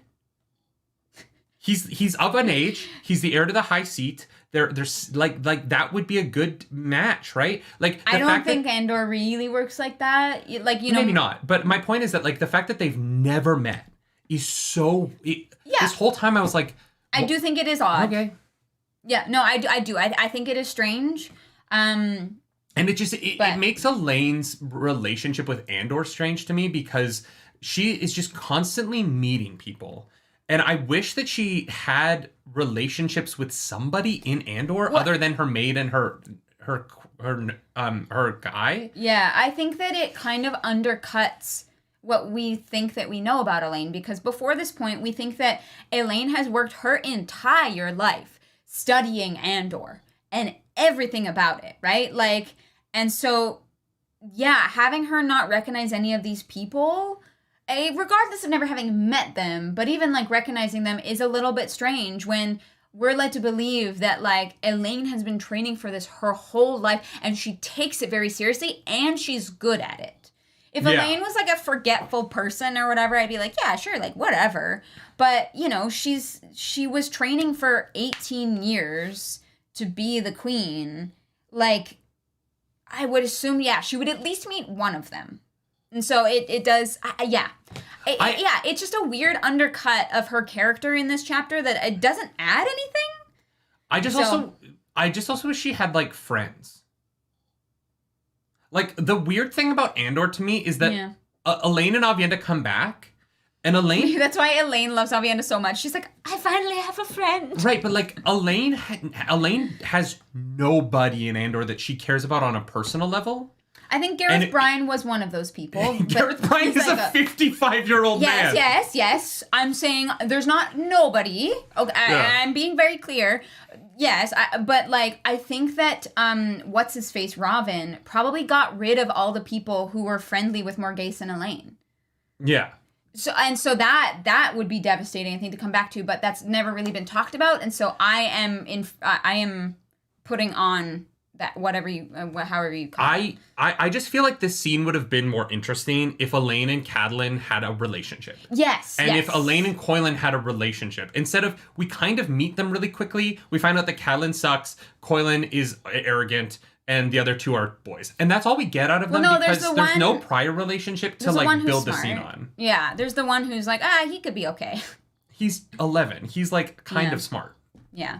He's not smart enough to be useful to Tarmangaden. You know what I mean? It's not like he's young Sheldon showing up and like, I have a plan. We're going to defeat the Dark One using gunpowder. Yeah. But no, he's 11 years old and he's like, oh, this is a bad situation. Like, yeah, I agree. I thought that was a little bit weird, but we got the scene where we meet all of them. So at least Elaine has some more houses behind her. This is a good thing. Has more soldiers. This is also a good thing. And so overall, I think it is a win. But yeah, it's a bit weirdly done. And someone brought up how many of the other heirs did Joffrey meet when they were children? That's what the plot of the first season is. They're children and they go meet each other when they're like 11. Like that's that's what happens. That Game of Thrones is literally what I think should have happened with Elaine. Yeah, pretty much. The king goes on tour and introduces his child to the kingdom. Like, that's a thing. Well, no, he goes to ask Ned to be his hand. But he's definitely toured the Southern Lands. Joffrey's been to the Riverlands and to the Erie and... Or at least those lords have come to Joffrey. You know what I mean? Like, I don't know. Cersei doesn't seem like the traveling type, but they've definitely been summoned. Okay, we're taking a detour on the show really quickly, y'all. Wait, what? Wizards of the Coast released a statement on the OGL. Oh. Okay. 57 minutes ago? No, that was 20 hours ago. That's not that one. Go back. Oh, they canceled an announcement. 57 minutes ago? Is it that one? Sorry, y'all. This is like the biggest news. Wait, what is this? Sorry, Monkey. It's too late. We saw it. The OGL will not contain any royalty structure. Let's go. Any language we put down will be crystal clear and unequivocal on that point. Thank you. Okay. The licensed language was intended to protect us and our partners from creators who incorrectly allege that we steal their work simply because of coincidental similarities. Okay. So they're backing down because they realized that they were about to make the dumbest thing ever. Okay, that's all I needed to know. Sorry. This is a win. A win is a win. A win is a win because we want to do a Wheel of Time D&D show after we finish the books. So. Yeah, and if Wizards keeps being stupid, that wouldn't be possible. So yeah. This is good. This is good news for potential D&D Wheel of Time show. That's a spoiler. We also have I've started planning out the plot of the Wheel of Time D&D show, and because I'm going to DM it. The problem is I can't talk about it with Clarus because she's going to be one of the players, and so I have this like thing that I'm working on, and I have to keep it to myself, and I'm sad about it. It's weird, right? We talk about everything. We talk about literally everything, and this is the one thing where I'm like, she can't know about the plot I'm coming up with. Yeah. Yeah. Germain says they're backing down. They're just delaying, in my opinion. Yeah, but them coming out and saying there will be no royalty structure in it is huge, right? Yeah, that is important. This was important. I want to create I want to do at least a mini series to start that is like a D&D Wheel of Time game. Monkey says, "Hit me up." Yeah. All right. That'll be fun. God. It's gonna be fun. Mm-hmm, I have an idea for it. In terms of what the plot is gonna be. Mm-hmm. I would love. Andrew, welcome back to the nerd table. Nerdy's plan is off screen. No reader will know. No, until it happens. I promise you. No. We should. You will know all of the characters planning because they will do it live in the video because it will be Dungeons and Dragons. We should steal from. We should borrow from Dungeons and Daddies and have like book club like send you names and like magic item ideas. Maybe Patreon. That's what I'll do. Maybe like I'll use the Patreon to like I'll do like live streams in the Patreon to homebrew with people who want to. What if Fabu DM'd Wheel of Time D&D having not read Wheel of Time? That would be a nightmare. Just based on our book club would be hilarious. I love that you haven't read the Wheel of Time, but you mod our book club. It's the funniest part. This is why we love you. Also, Fabu, I got your message. I haven't responded yet, but yeah, I do want to hang out with you. Mm-hmm. Okay, well, looks like you're gonna have to talk to Monkey. At this point, I might just make Blue the villain. Yeah, seriously. Lord Blue. I'm really sad I'm not gonna be able to be in this chat between you and Monkey, but that's fine. I will get over my FOMO. Yeah, I mean I don't want to set anything in stone until we finish it because I want to like know the entire story before I tell my story. Is there a clothing stat? Every day you have to roll for your outfit? Fucking hell. We would have to pay so many artists to draw it. A boob size stat. Yes, everyone is going to have to roll for how hot they are. Yes. And it starts at a 10 and only goes up from there. Dakuna says, will there be a true Wheel of Time? Will it be true to Wheel of Time and have no one communicate?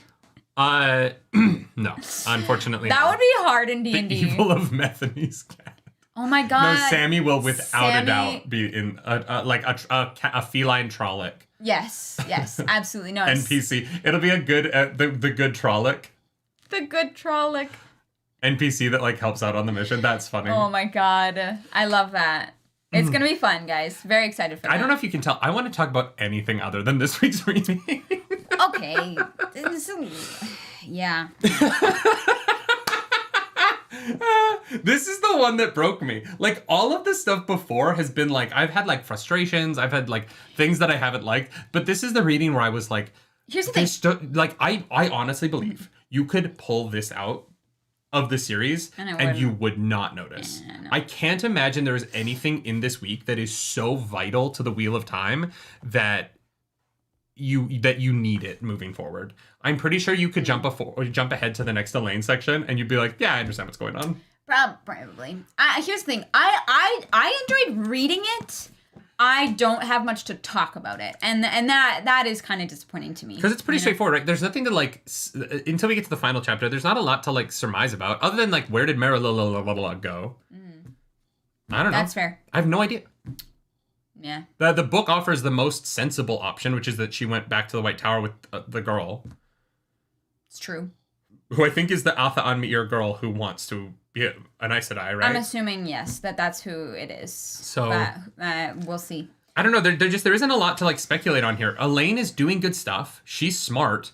But at the same time, I also don't understand the succession game that she's playing well enough, or know what her plan well enough to enjoy, like being a part of it. Yeah. Because it's all kept behind closed doors, and so I'm like, yeah, like great, the women are naked, and then the other women walk in on them naked, and Avienda's brandishing her knife naked again because that's what we do here. We got some like pregnancy channeling.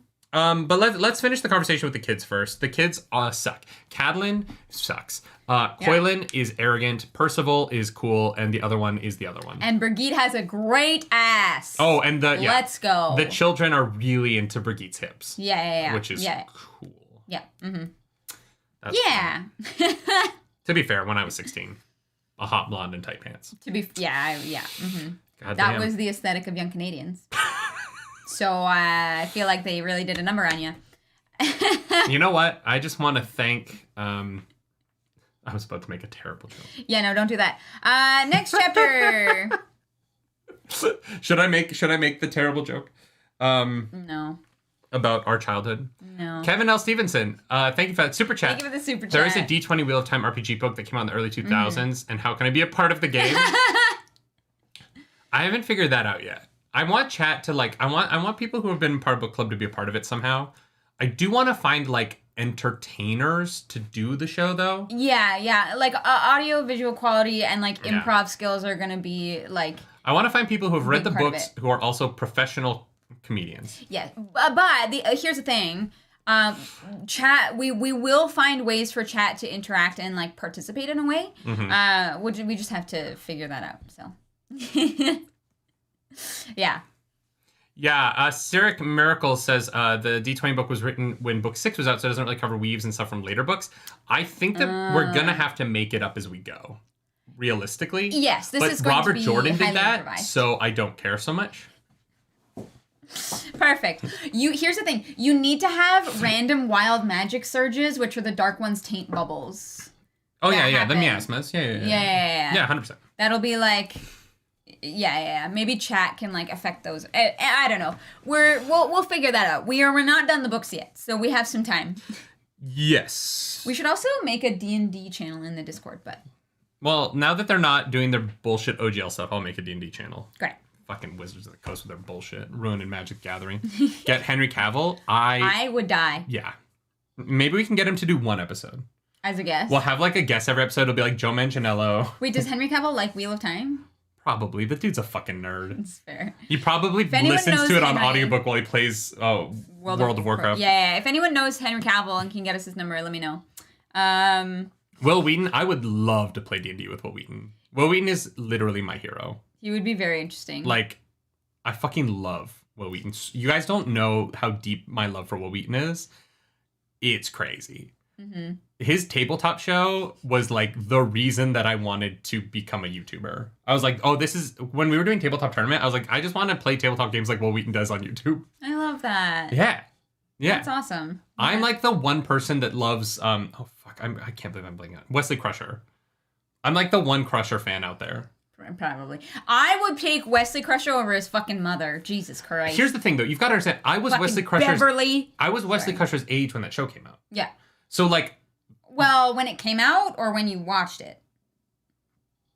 No, that was Next Generation, wasn't it? Wasn't that 90s?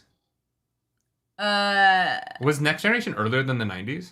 When I watched it, I was the same age as Wesley Crusher. I was going to say, when you watched it, you probably were. I thought I watched it live, but I might not have. Not gonna get Billy Zane. I'm gonna tell you right now, I loved meeting Billy Zane, and he has an affinity for Wheel of Time. He would be a bit above his head. Turvog, thank you for the super chat. If you include videos, you'll have as many characters as the real Wheel of Time. That is true, actually. Okay, so yes, when I watched it, Wesley Crusher and I were the same age, and so it was like seeing myself in space. Yeah. And I really liked it because there were no kids in Star Wars. Yeah. Until Phantom Menace. Yeah. Right. And so Wesley Crusher was me in space. And so I've just always had an affinity for him. And then he grew up to be the better version of me now, right? He's a fun YouTuber actor, voice actor. He is living the life I want to be living that I'm working towards. We're getting there. Yeah. We're I just want to be Will Wheaton, you guys. Without the bullying, what happened to him is really unfortunate. Yes. Yeah, Oh, 100%. I do not envy. I do not envy aspects of his life. That's true. Yeah. But I admire him for the way he overcame them. Absolutely. Yeah. Next Sorry, what chapter? were we talking about? We were talking about the Wheel of Time. The kids. Fuck off. Yeah. So then we go into a meeting with two of I think are really cool characters. We got First Maid and the clerk. Yeah, who I was are about both to call him the clergy. full on, like, no. like the FBI and the CIA of Elaine's Andor. Yeah, they're like, I don't like telling you what I know in front of. But I like that Elaine has them both in her hand because nothing can be secret. Yeah. They have to do it in front of one another, and so it like protects Elaine from either of them lying to her. Yeah. Like this True. is really brilliant. This is one of those moments where like, fuck, Elaine is so smart. Yeah, she really is. And like again, I want to go like, yes, I struggle with this week's reading because I don't see the point of it. But I over and over I will say I think Elaine comes across as really intelligent in this, and I am enjoying reading her and Avian and Birgit's relationship. It is hard to believe this is the same character from all the circus It is bullshit. so hard to believe that this is the same. She downloaded a fucking politics book from The Matrix, like fucking Neo. Neo learned kung fu and Elaine became a completely different person. Kind of, yeah. Remember when Elaine was sitting on Tom's lap because she wanted a daddy? Like 4 books ago? But in universe, that was like 3 months ago? Yeah. Rand fucked political knowledge into Elaine. No, it was already there. I don't like that. But I'm saying like that was kind of where everything changed. Yeah. Like Elaine's story went from being like what it was before to this when she had sex with Rand. Wow. We're moving on. Ooh, I get the delivery today. You get a delivery every day. Pretty much. It's my daily dopamine dose. Thank you. Brings me joy. Shut up.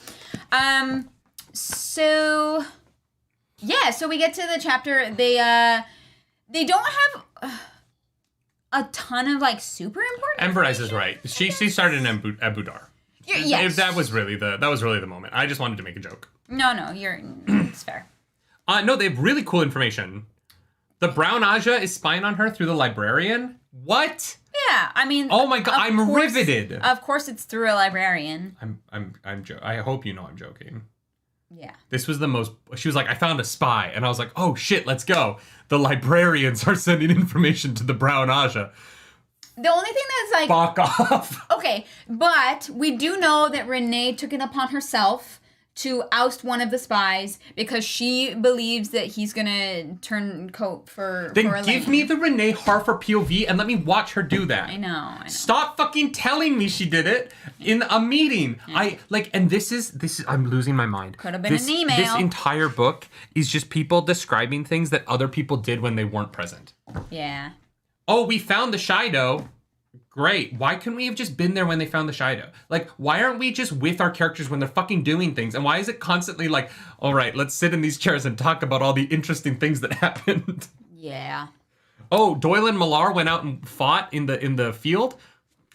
Cool. I guess he survived that because we're after that fact and he's present. I have to pee. All right. Goodbye. So we find out that the Browns are spying through the librarian, and even Elaine is like, I am sure that's not a problem. I think we'll be fine. We also find out that Renee has a spy that she thinks she can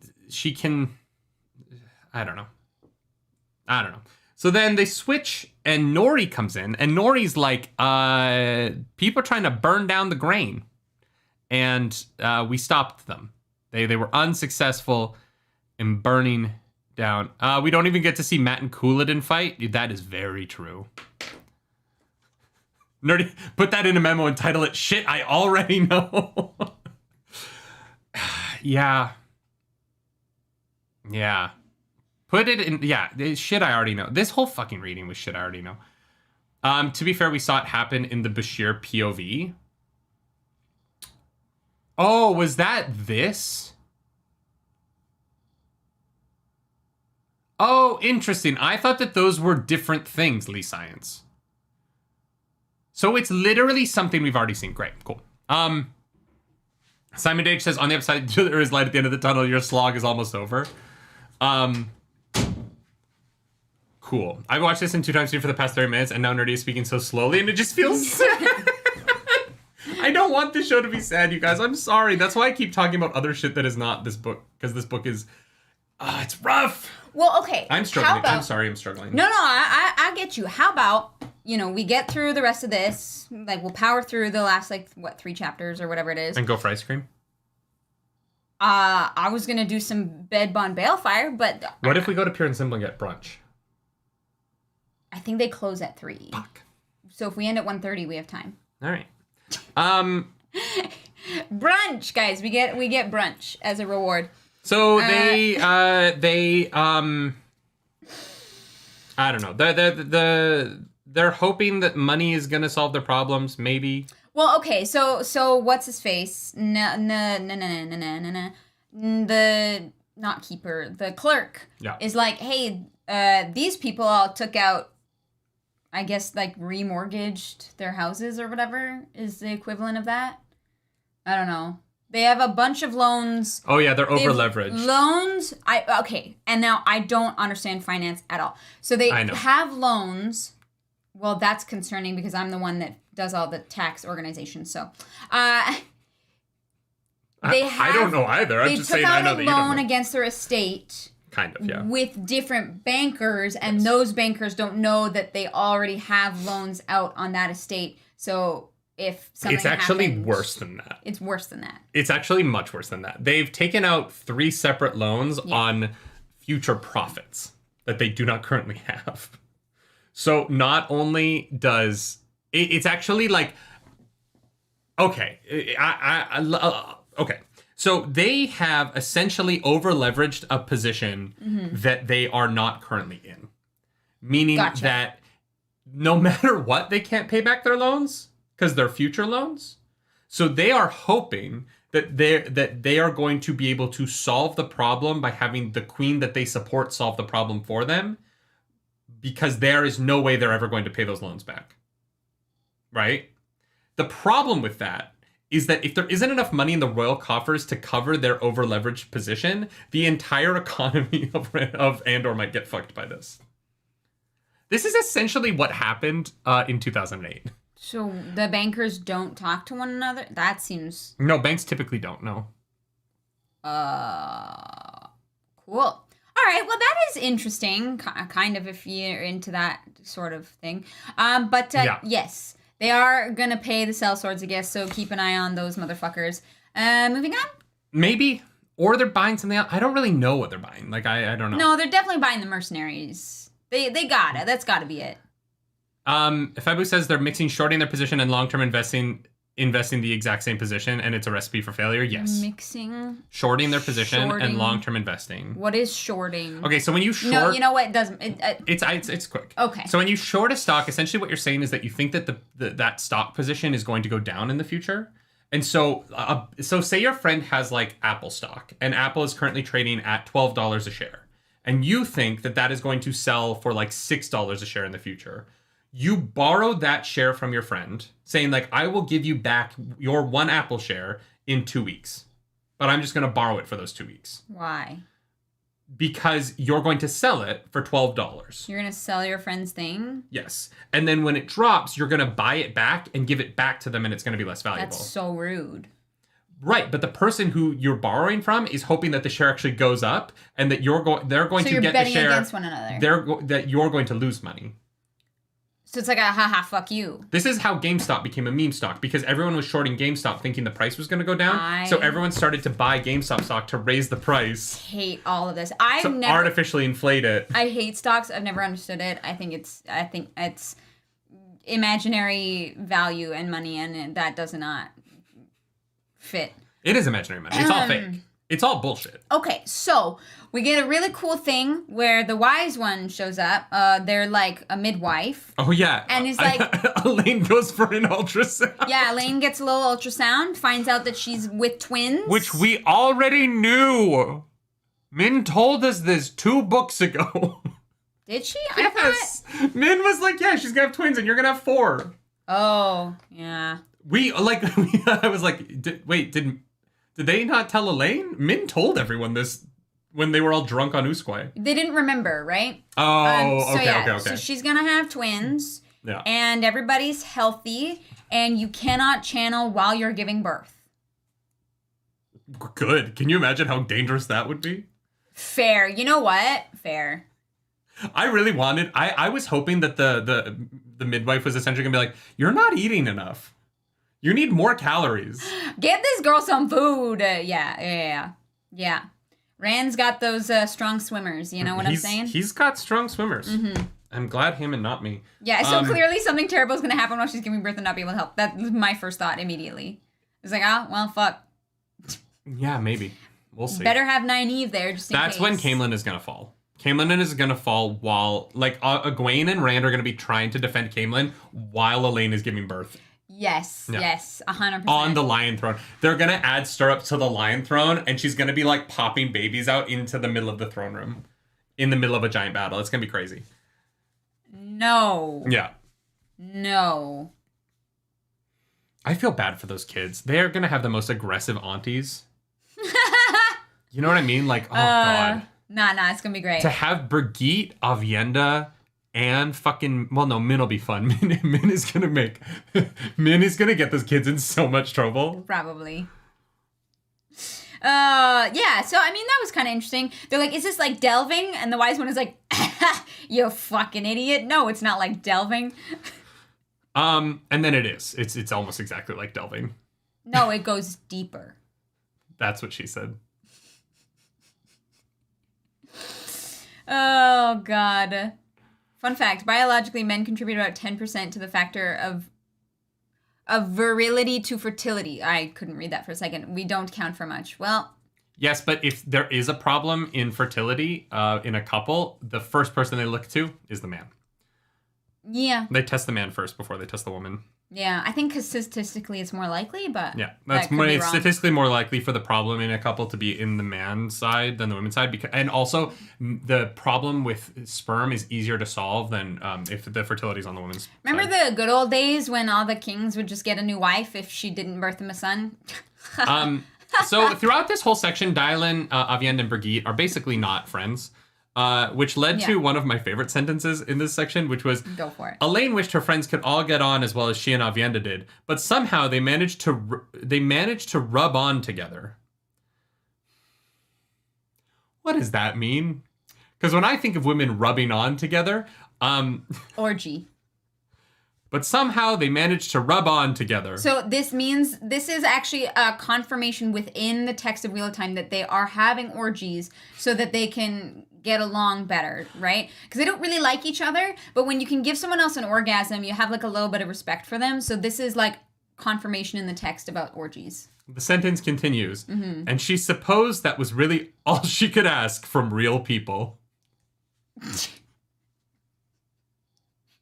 As opposed to those fake people in your orgies. Well, no, the next sentence is perfection was a thing for books and Gleeman stories. Sex so, like, dolls are I understand what she's saying, but, like, I don't know what rubbing on together is. I think it might be a dated phrase that, like, I don't understand. But when I read it, I was like, are they fucking scissoring? Like, what is happening? Yeah, we're having an intermission smut corner, y'all. Basically. This isn't smut corner. I'm not adding it. I'm just saying that I read this and I laughed. I was like, oh yeah, those ladies, they don't like each other, so they're rubbing on together. Yeah, why not? Here's the thing. If you can jerk yourself off beside somebody else, like, you have to have some kind of, like, getting along for that to happen. What? They're gonna rub on? I don't know. I could jerk off next to my enemies. Really? I feel like that'd be very distracting. No, it'd be a competition. I would get very competitive about it. About who can go the longest? Or shoot the farthest, or, like, biggest low. Like, there's so many things you can compete on. Are you measuring it in ounces? No, you can kind of tell. You can kind of, give it a little look-see. Just eyeball it? Yeah. You put a cracker down. No. We're stopping this right here. You're the one who stopped us in the first place. No, actually, I did. I brought... Never mind. That's my bad. So then, Tegan... I need alcohol.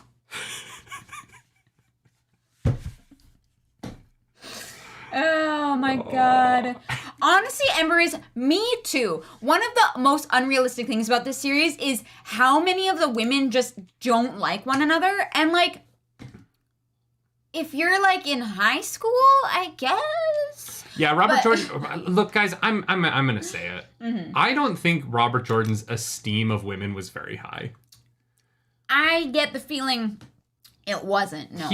Robert Jordan has some weird ideas about women that like are very dated and very stereotypical, and didn't bother me as much when I was a few books in. But now that this is the only thing I've been reading for a year, I'm kind of like, dude, like. It is noticeable. Yeah. I wish that his wife had edited harder. They did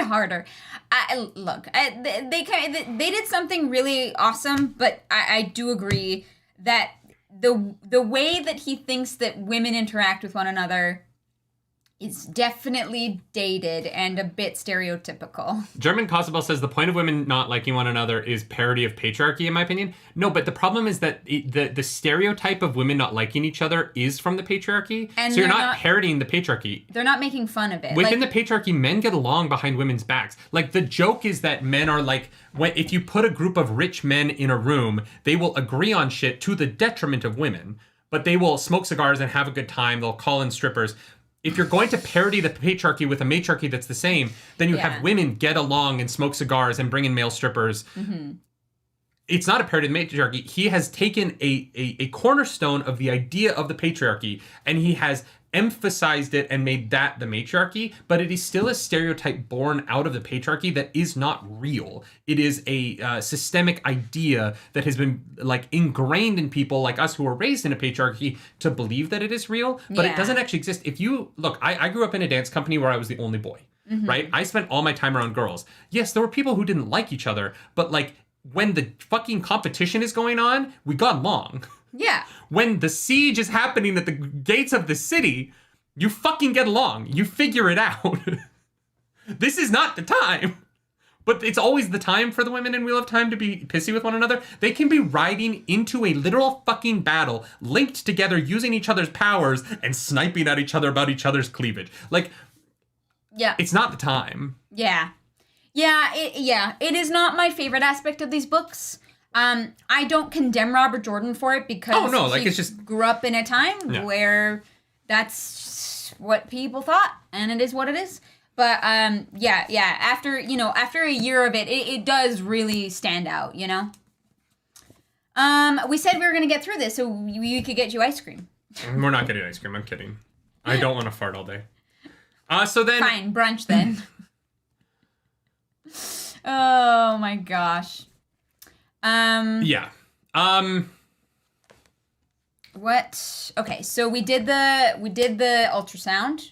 Yeah, so Tegan shows up and says that Marilolo ran away with the Seafolk apprentice. With somebody. Did we actually find out that it was her? Yeah, one of their apprentices is missing, and the person with Marilolo has the hand tattoo that the Seafolk hand tattoo. Yeah. No, you're right. I was like, I feel like it's like implied. It is implied, but that it is very heavily implied. So they're running off. Yeah, and so Elaine understands really quickly that it's that this is a problem for her, and I think that I would love to know what she does about it, but that's the end of the reading. So we will find out when Elaine returns next book. No, oh my god. Okay. What this book is, I'm fairly certain that because of the way that, and look, maybe I'm reading too much into the chapter breakdowns. The first week was Matt and Perrin exclusively. This week was Elaine exclusively. I think next week is going to be Egwene exclusively, and the final week is going to be Rand exclusively. None of these storylines are going to come back until next book. You think we're getting Egwene in here? I know we're getting Egwene in here. I read like the first word of I like the next page. Well, I flipped the page and I saw Egwene's name. Gotcha. Like Egwene's the next POV, right? Yeah. Sorry, I spoiled myself for that, I'm sorry I spoiled you for that. That's fine. Doesn't matter. I think that this book is literally a slice of life. We're going to see This is our slice of life anime book. We're going to see the moment Sai Din was cleansed from every perspective, and that's all this book is. Yeah, I think you're probably right. Which is dreadful, but it is what it is. Yeah. It is what it is. Yeah. So then, chapter 15, Gathering Darkness. Again, I just want to state, we're going to be talking about some sexual assault stuff in this chapter. And so if that's triggering for you, if it's not something you want to listen to, I totally understand. Just want to give a heads up because there's a lot of it in this chapter. Both of the first 2 weeks reading of this have both ended on chapters with weird sex stuff in them that I find strange. Yeah. But just want to give people a heads up because we're going to mention it. Yeah, for sure. Ildjwam, Wheel of Time Book 10. Meanwhile, yes. Kind of. Yes. Yeah. Meanwhile. Yeah. You got banned. You spoiled it for me. Bye. No! It's not funny if the joke goes on too long. This is why I can't do the book club by myself. Because you can't read my notes. So Alenia, now tell us your D&D club. I had one that I tried to start on 3 separate occasions. Oh, did you? Why don't we do it? Never panned out. We'll turn it into a show.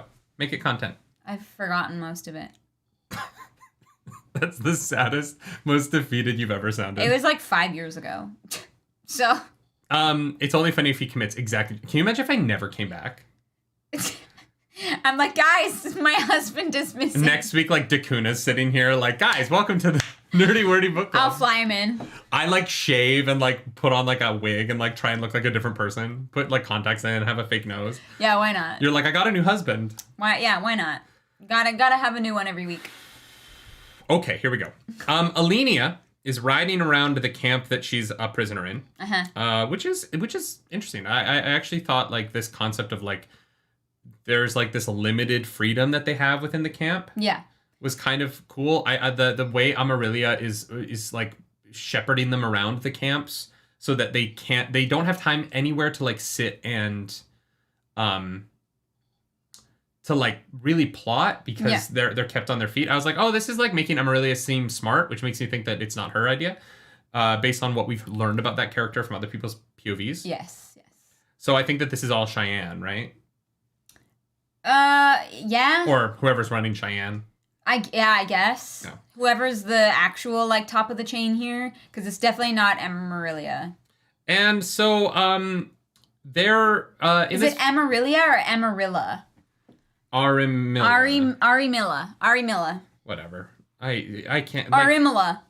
Sure. Free Ron Burgundy.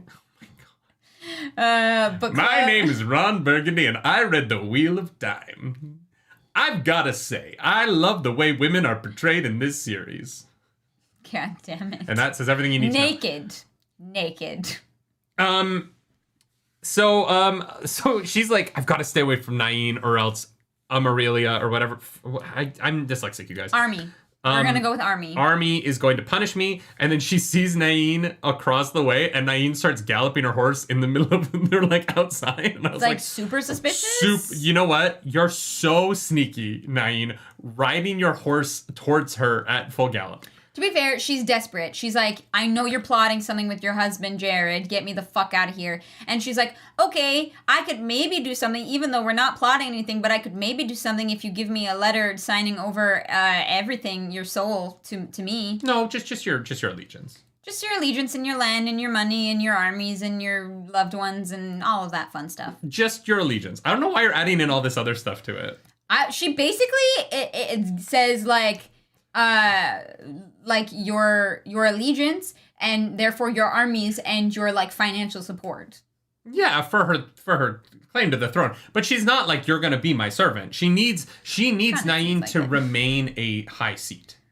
Because if Nain isn't a high seat anymore, then her allegiance doesn't mean anything. Mm-hmm. So, like, in this weird way, like, stealing the financials and the, like, people from one of the other high seats doesn't benefit her, right? You would actually be weakening your position because you need the 10 seats to. And Nain's people are there for her and will support her, and so if you take her out of the equation, then those people aren't your people. But Nain staying there and being the figurehead is the way to do things. And so they start sniping at each other by threatening that they're going to tell on one another and get each other raped. Which is really fucking weird. It's a weird scene. Yeah. Right? I'm not wrong about this. Yeah, it was weird. I was like, am I reading this correctly? Because I had a headache when I was finishing the reading last night. Yeah. And I was like, am I... No, that is what they're saying. Cool. Yeah. Yeah, low cringe. Didn't a little need bit it. Cringe. Didn't. Yeah. It feels like using it as a background detail, like. And I didn't notice it at first reading the chapter. I was like, oh, that's kind of gross, but like whatever. But this chapter, it happens a lot in this chapter. Yes. The threat of women being raped is dangled over 3 different women in one chapter in a way that I was kind of like... Not the threat. That one woman, that one serving woman? Phalion? Oh, well, no, 4. Yeah, 4 because of the serving woman. Yeah. The serving woman is... Our army is like, hey, you're going to go have sex with this guy to keep him from trying to rape this girl. Yeah, and even Alenia is like, what are you fucking doing? I don't know. Yeah.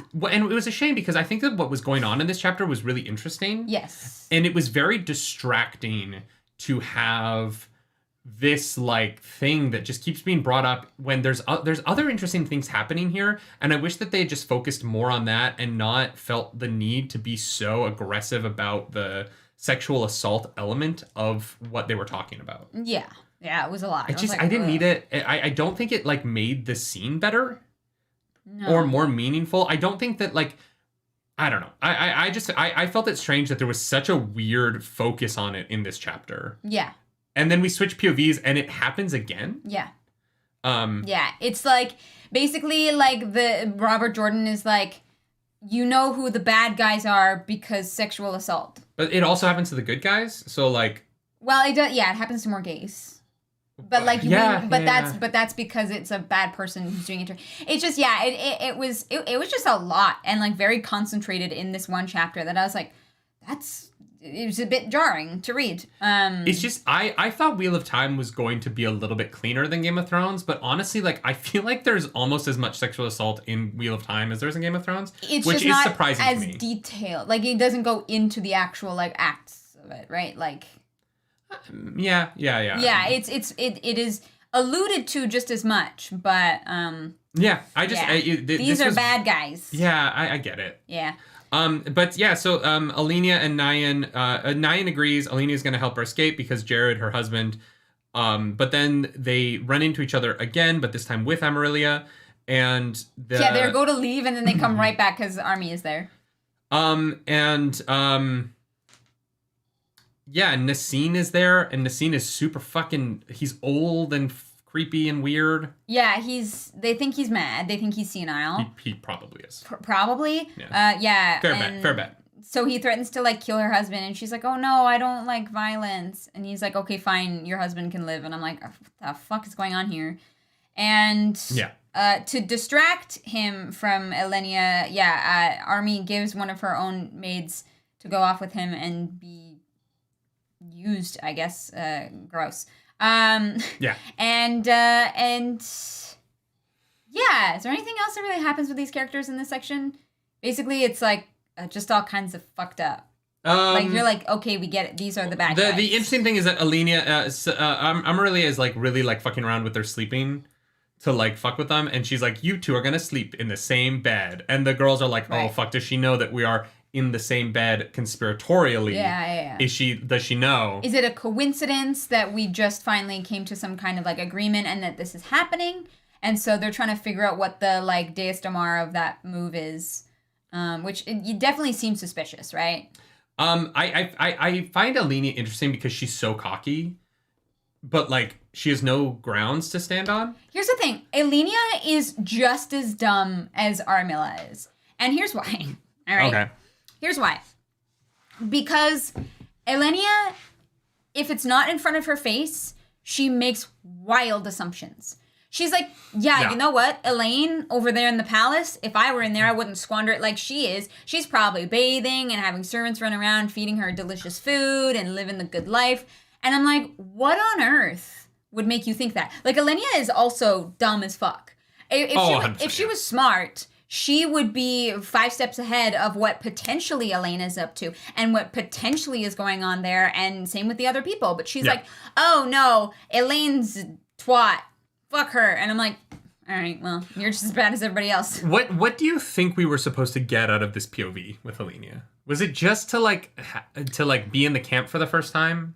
Because I did not feel like this gave me a lot of... I think this was confirmation that when those people got kidnapped, right? Because they were captured. Now we know where they are for sure.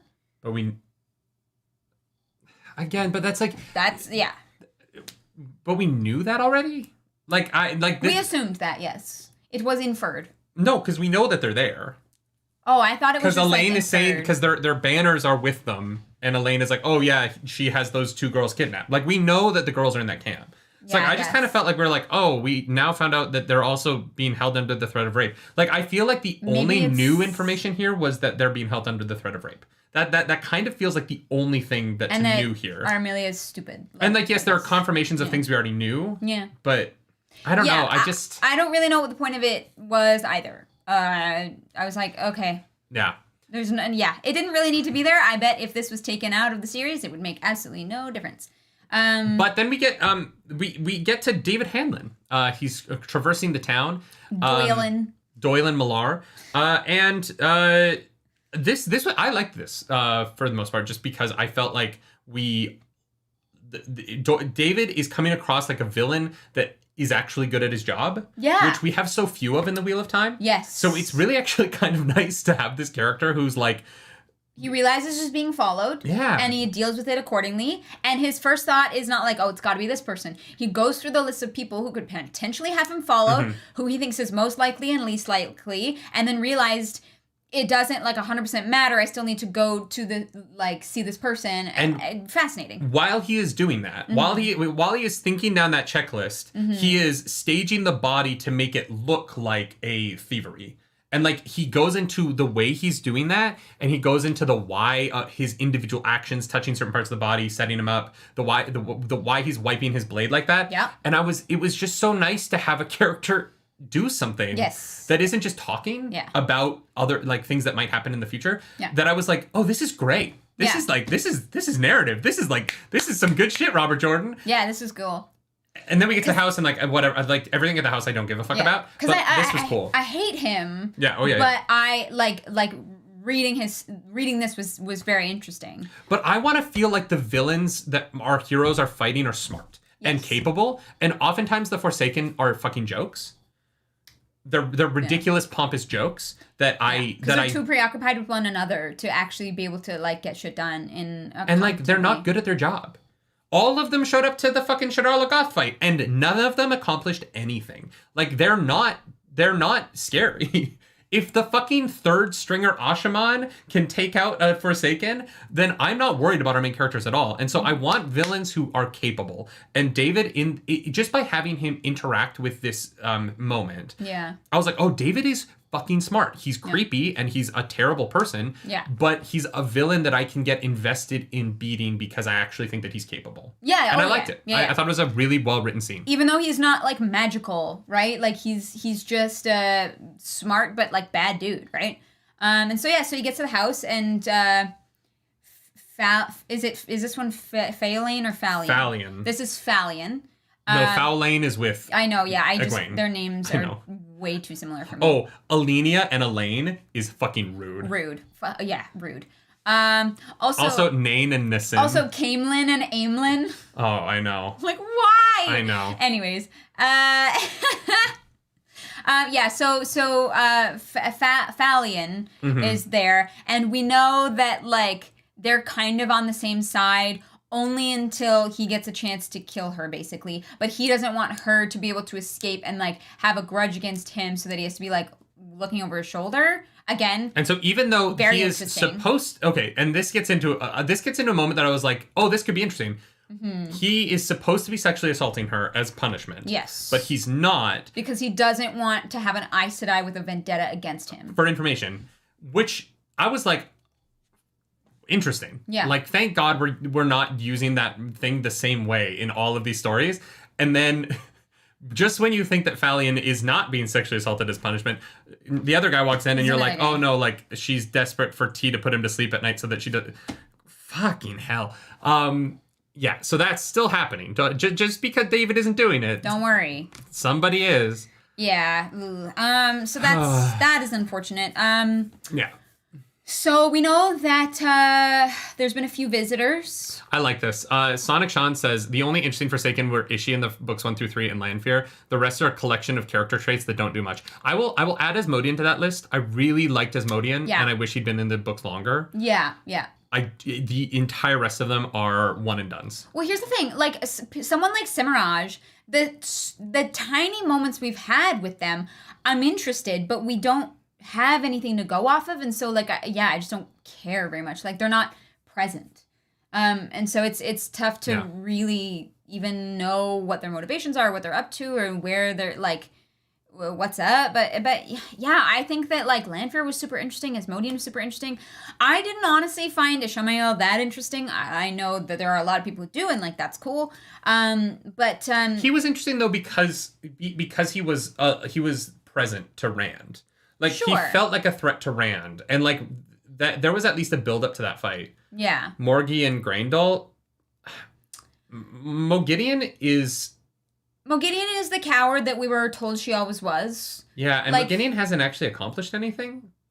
Yeah. She's been around, but she's literally only ever lost. Like, name a thing that Mogideon has succeeded at. Yeah, I find Graendal super interesting as well, but I don't feel like I've had enough of her, like, POV, at least not like recently. We had like a little bit of her in Samael, but even then she was just kind of going along with shit. Graendal has this like overriding urge to fuck, and like that's fine. I would love for her to like. Graendal was already successful when we saw her. She's taken over that kingdom and she's just living her best life. Yeah. Like Graendal's like partying. Okay. Yeah. But Mogideon has literally never fought anybody and won. Mogideon has not accomplished anything except Liandrin. Mogideon beat Liandrin. Well done. And that's kind of it, right? Like I want them. She gave away a bunch of secrets. Rand has beaten too many Forsaken at this point in his first fight with them for me to think that any of them are really a threat. Yeah. And none of their plans ever really make sense. Mm-hmm. And so like Rand basically beat Samael by sending food. Yeah.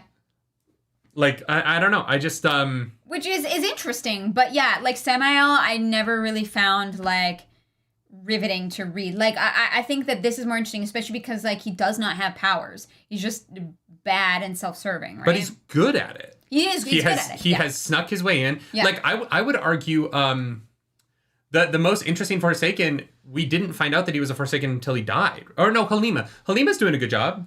True. I think Halima's legitimately scary. Halima seems competent, yeah. Yeah, I mean, granted, we watched him die once already, so, like, he kind of got wiped by Rand the first time, so I'm just kind of like... He underestimated him, yeah. Well, I think Rand will wipe the floor with him again next time they run into each other. I hope so, yeah. But that was the doorbell. I'll be right back. Oh, was it? Yeah. Oh, well, you thank keep talking about David and Shian.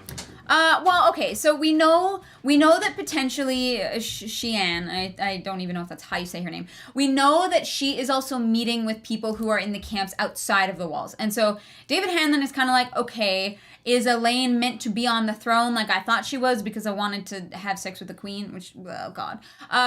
It's fine. Or is that not the case? Are we working with people outside of the walls? And I think that Shan is just kind of playing all sides. But I don't know what any of it means yet. Like it could be any of these things. We don't really have confirmation. We just know that she is meeting with other people who are outside of the walls. Yeah. Thank you. And we also find out that David... I didn't lock myself out. Well done. Remember the first episode of this podcast? I locked myself out. I do remember that. Was that the first episode? No. That was the very first episode of the Nerdy Wordy Book Club. Oh, I thought it was like the third. Whatever, it doesn't matter. But yeah, we find out that David got a girl pregnant and then murdered her. So he's definitely a bad dude, in case you weren't 100% sure. Definitely a bad dude. Philip says Demandred and Cimaraj seem like the most interesting and competent at this point, but we basically know nothing about what they're doing. Yes. Yeah. I would like some kind of inkling, but I just want to care about the villains. This is we were talking about this. We watched the finale of Willow yesterday, or 2 days ago, and they introduced the villain in that so late that by the time you're in the final fight, you just don't care because you don't know them.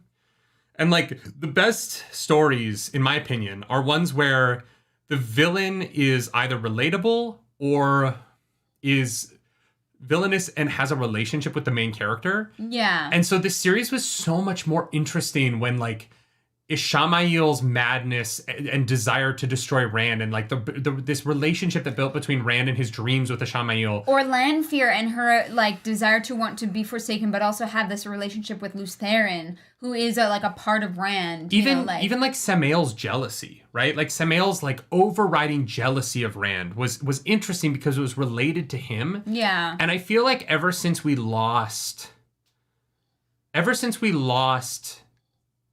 those Forsaken, none of the like Moradin, I want to care about Moradin, but I just don't know anything about him, and so I don't like there's no connection to anybody. And I feel like there is a reveal there somewhere that we are going to get in like 3 books. You know what I mean? Like I know, but just give it to me now. Like I agree. We met him like 4 books ago, and Yeah. I know nothing about him other than the fact that he's not like in the history books as Moradin. Yeah. And that he was crazy back then. Yeah. And that he has a Crossover. Like that's the entirety of what I know about him, and none of that's like overly interesting. It is interesting that he has a Crossover of Lanfear, so she can't like betray him to Rand the way she wants to, right? Because he holds her heart. I do wonder if Rand is going to get that Crossover at some point. You think? I don't know. Can you is it just whoever like holds it physically?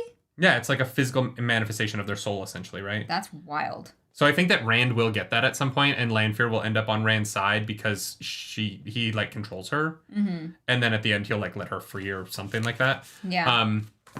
But yeah, I mean like Demandred, I think that we all assume Demandred is capable because he isn't around and isn't failing. Like all the other Forsaken are just failing constantly. So you're like, well, so maybe Demandred just kind of feels like he is more successful because he's still alive. Yeah.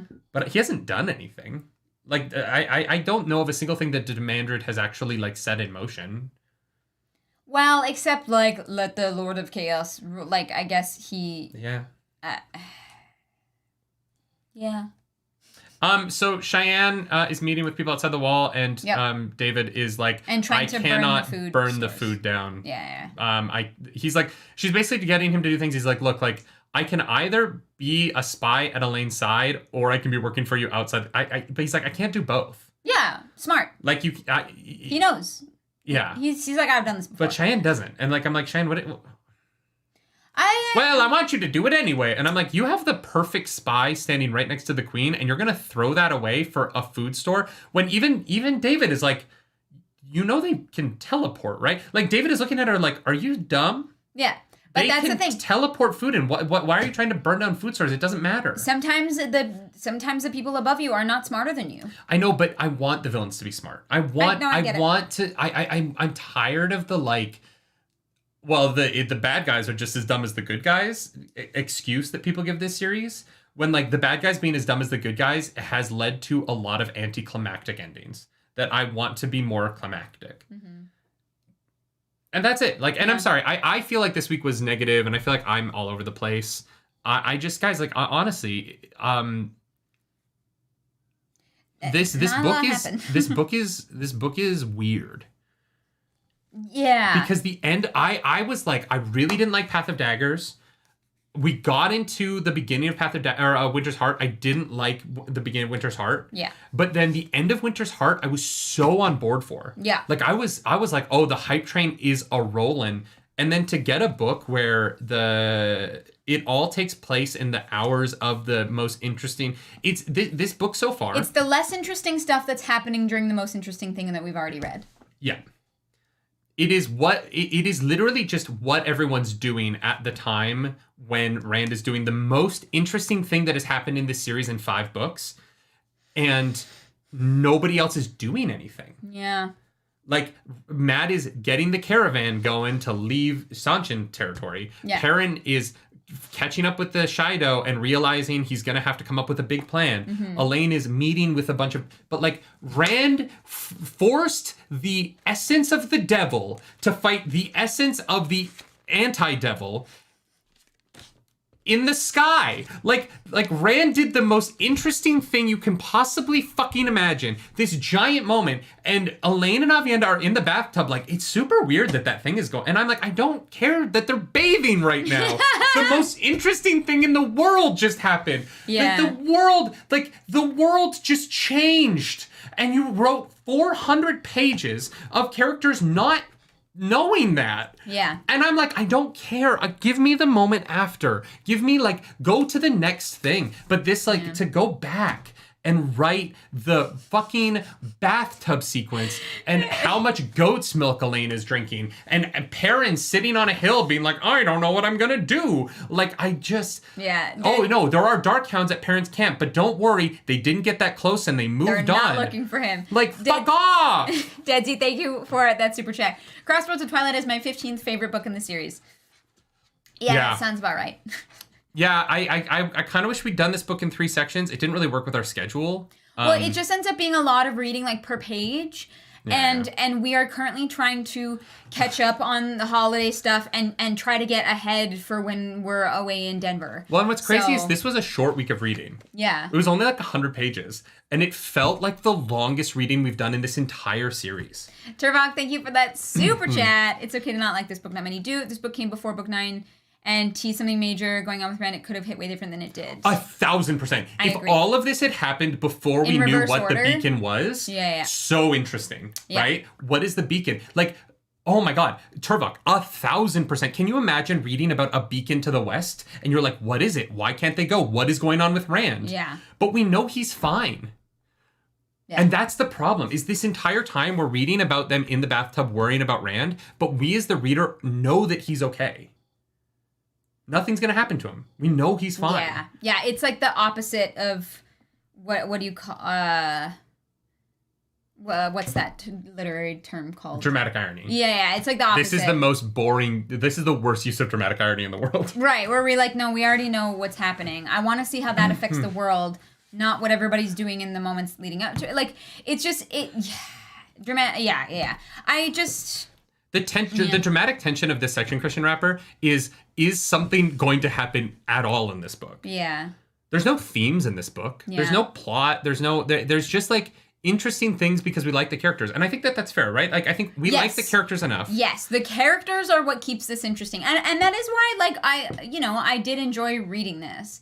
But it's not exciting. Payoff, then set up. A brave strategy, Robert. Let's see if it pays off for them. And it goes back to what I said about Matt in the first week of this book. Don't tell me that Matt survived the escape from the Sanchin and then go back and tell me that it went by without really any problems. Yes. Don't do it. I know he's fine. He's sitting on a riverbank thinking about it. Yeah. I don't need to read 6 pages about it. I do not need to read 200 pages of Elaine being like, oh no, my titties in the bathtub. Oh, I've got twins now, a thing the reader already knew. Like, here's the thing, casting. If this had been done in the reverse order, we already know that Rand's plan is to go cleanse the taint. And so I think we could infer that was what was happening. No, I'm saying I'm saying you don't even do that. You have Rand leave what's going Farmatting on over there for this whole section? Right? All you have is Rand leave Farmatting. You have him pick up Kalendor, cut, do all of this stuff, and then put the cleansing of the taint, and then cut to him being like, we're going to Shadar Lagan. Yes, but that's what I mean. Like, we already know that Rand, like, books ago is planning to, not books, but like before was planning to cleanse the taint. So that's your that's your only clues to what is going on. Yeah. Because that way it is something that you could suss out for yourself. It's not like a completely hidden secret. Andre, thank you for that super chat. So after the fantastic start to this book, do you think the slog is real? I think the slog is inconsistent, but yes. Yeah. I think the slog is broken up by the end of Winter's Heart, because I really do think the last, 10 chapters of Winter's Heart are fantastic. Yeah. Yeah. I don't know. Christian Rapper says, I actually like this book. Why skip over Matt's exciting escape and spend pages describing Elaine's pregnancy meal? I don't know. Yeah. Do we want to... I want to read one more thing. Oh, you have another thing from the section. Okay. I was going to say, should we start off with the next... In David Hanlon's ending thing... Oh, no. He's talking about who might have sent the person to kill him. Yeah. And the line is... that he's talking about the kinswoman. He's like, he doesn't think that it's a kinswoman because he never tried to finger one. And I don't know what that means. I'm sure it meant something different in the 90s, right? But what does David mean when he's like, oh, none of the kinswomen would send someone to kill me. I never tried to finger one. You know. Can someone in the chat who's older than us, please... I don't mean to date you, but like, what did fingering someone mean in the 90s? Because this was the weirdest sentence to read, and Yeah. Oh, he just means grope. Okay. So it is sexual assault. Okay, I thought it might have meant something else. Yives, thank you for that super chat. Thank you for the super chat. Is New Spring next? Yeah, we're gonna do New Spring in 2 weeks, y'all. We're doing New Spring between this one and the next book? Yeah. Okay, I wasn't sure. Yeah, so, the plan is that next week we're going to do part 3 of this. The week after that, we'll do part 4 of this. Then we're going to Denver for a week. We're going to come back, do the full book recap of this. And then we're going to do New Spring over no, we're not skipping a week. Well, we're in Denver. No, I'm saying that the reason why it lines up this way is that we don't have to do any reading when we're in Denver. The full book recap is the week we're in Denver. Oh, okay, so we've got... Section 3, Section 4, then full book recap. Yes. Then we're doing New Spring in February. Part 1. So it's New Spring Part 1 is February 10th. Then we're taking the 17th off because we're at Katsucon. Then on the 24th, we're ending New Spring. Oh, we're not just going to do New Spring in one go? How long is it? It's going to be 2 chunks so that we can speculate after the first half. Okay. Right? Because I think it's like a mystery, right? So like we'll like learn half of the mystery, we'll speculate on it, and then we'll have a week off because we're at Katsucon. We'll come back, we'll finish New Spring, right? On the 24th. Yes. Gotcha. And then... So we have to wait till March to get to the next book, which March 3rd, good. Yes. Because then we're gonna do all of Knife of Daggers in March. 1, 2, 3, 4 recap. Yeah. And then we're gonna take a week off because we're gonna be in London. The 7th, right? And then on the 14th, we're doing a Strike at Shia Ghul special. Oh, because then the following week... we're at Jordan Con. Yes. Gotcha. Okay. Yes. There are 2 weeks before Jordan Con that we have to take off because of cons. So the schedule is exactly built around those 2 weeks. And then we're gonna Knife of Daggers. We're gonna do our like prelude to Jordan Con, and we're gonna do a big Strike at Shia Ghul special the week before Jordan Con. That way, when we go to Jordan Con the following week, we will have read everything Robert Jordan wrote about the Wheel of Time, and we will do the Robert Jordan series recap at Jordan Con. The Robert Jordan series recap will be at Jordan Con. So the Jordan Con event is going to be, we're going to recap the entirety of, we're going to do like a full book recap, but for the entirety of Robert Jordan's writing. Gotcha. With you guys asking questions. And if you spoil something live at the Robert Jordan full series recap, then Monkey gets to kick you in the balls or the vagina. Yes. Either one. Yeah. But so there will be we'll probably actually do spankings. Monkey will spank you. If you want to come to our panel dressed as a wise one from the IEL, you will get to spank people who spoil us. We'll have official spankers. Yeah, we'll have official spankers. Sick. Okay, sorry. Yeah, that was a lot of information. We will post a visual for those of you who are visual people for what the next few weeks are going to look like. But yeah, because of our traveling, this is the easiest way to do it without having to like stall in the middle of books and things like that. Plus, being able to read everything that Robert Jordan did before Jordan Con, we think is more beneficial than starting a Sanderson book and not having read New Spring. Like, yeah. So it's not going to be the most exciting, but it is what it is. Burnt Ashman says, so assuming everything goes right, you'll be finishing the entire series late August, early September. Probably not. I think we're going to do the final book in more chunks. Yes. So I probably late September we'll finish, depending on when the show comes out. It also depends on the show, and because I want to give an entire week to the final the 9-hour chapter. Yes. The finale of A Memory of Light will be its own book club. Yeah. Yeah, so A Memory of Light is probably going to be 5 or 6 chunks. Because we're going to go a little bit slower with it so that we can really like get through the payoffs of everything and everything. But, yeah. It's also big. Like, A Memory of Light is long. Honestly, the problem is all of these books are super long. They beefy. Yeah, the Sando books are like beefy boys. Oh my god, that's so many pages. I know, they're beefy boys. So we're gonna give them their due. We're probably gonna be talking about A Memory of Light for like 3 months on the book club before we move on to another series. Yeah. 9-hour chapter is not the end of the book. It's not the end of the book. No, but that we're gonna do a week just for that chapter. We're gonna go through that battle like literally like moment by moment because I'm already excited about it. Okay, yeah. Turvok says, there are sections and chapters in the last 2 books written by Jordan, just edited by Sanderson. You'll enjoy New Spring, much higher story. Yeah, I understand that like there's stuff that Jordan wrote for the last 3 books, but he didn't... We will read everything that has just Robert Jordan's name on it before JordanCon. Yes. Yeah. Yes. Yeah. Yeah. Whew. Blue says, I would recommend 5 reading weeks for at least 12, 13, and 6 for 14. We're probably going to do something like that. I do know that we're going to slow down. I don't want to rush. Yeah, I want to take in the end of this journey. We've been on this journey for over a year now. And look, I know I complained a lot this week, y'all. I'm sorry. I love this series. I'm still going to get a Wheel of Time tattoo. I love this series so much. My complaints are not... They don't ruin the series for me. This book is not great, honestly. But it's a failure of conception, not a failure of Robert Jordan. He swung for the fences. I think he missed. I understand what he went for, though, and I think that can be interesting. But I want to take time with the end of this, partially because I'm not going to want it to be over. No, yeah, 100%. It's been a journey.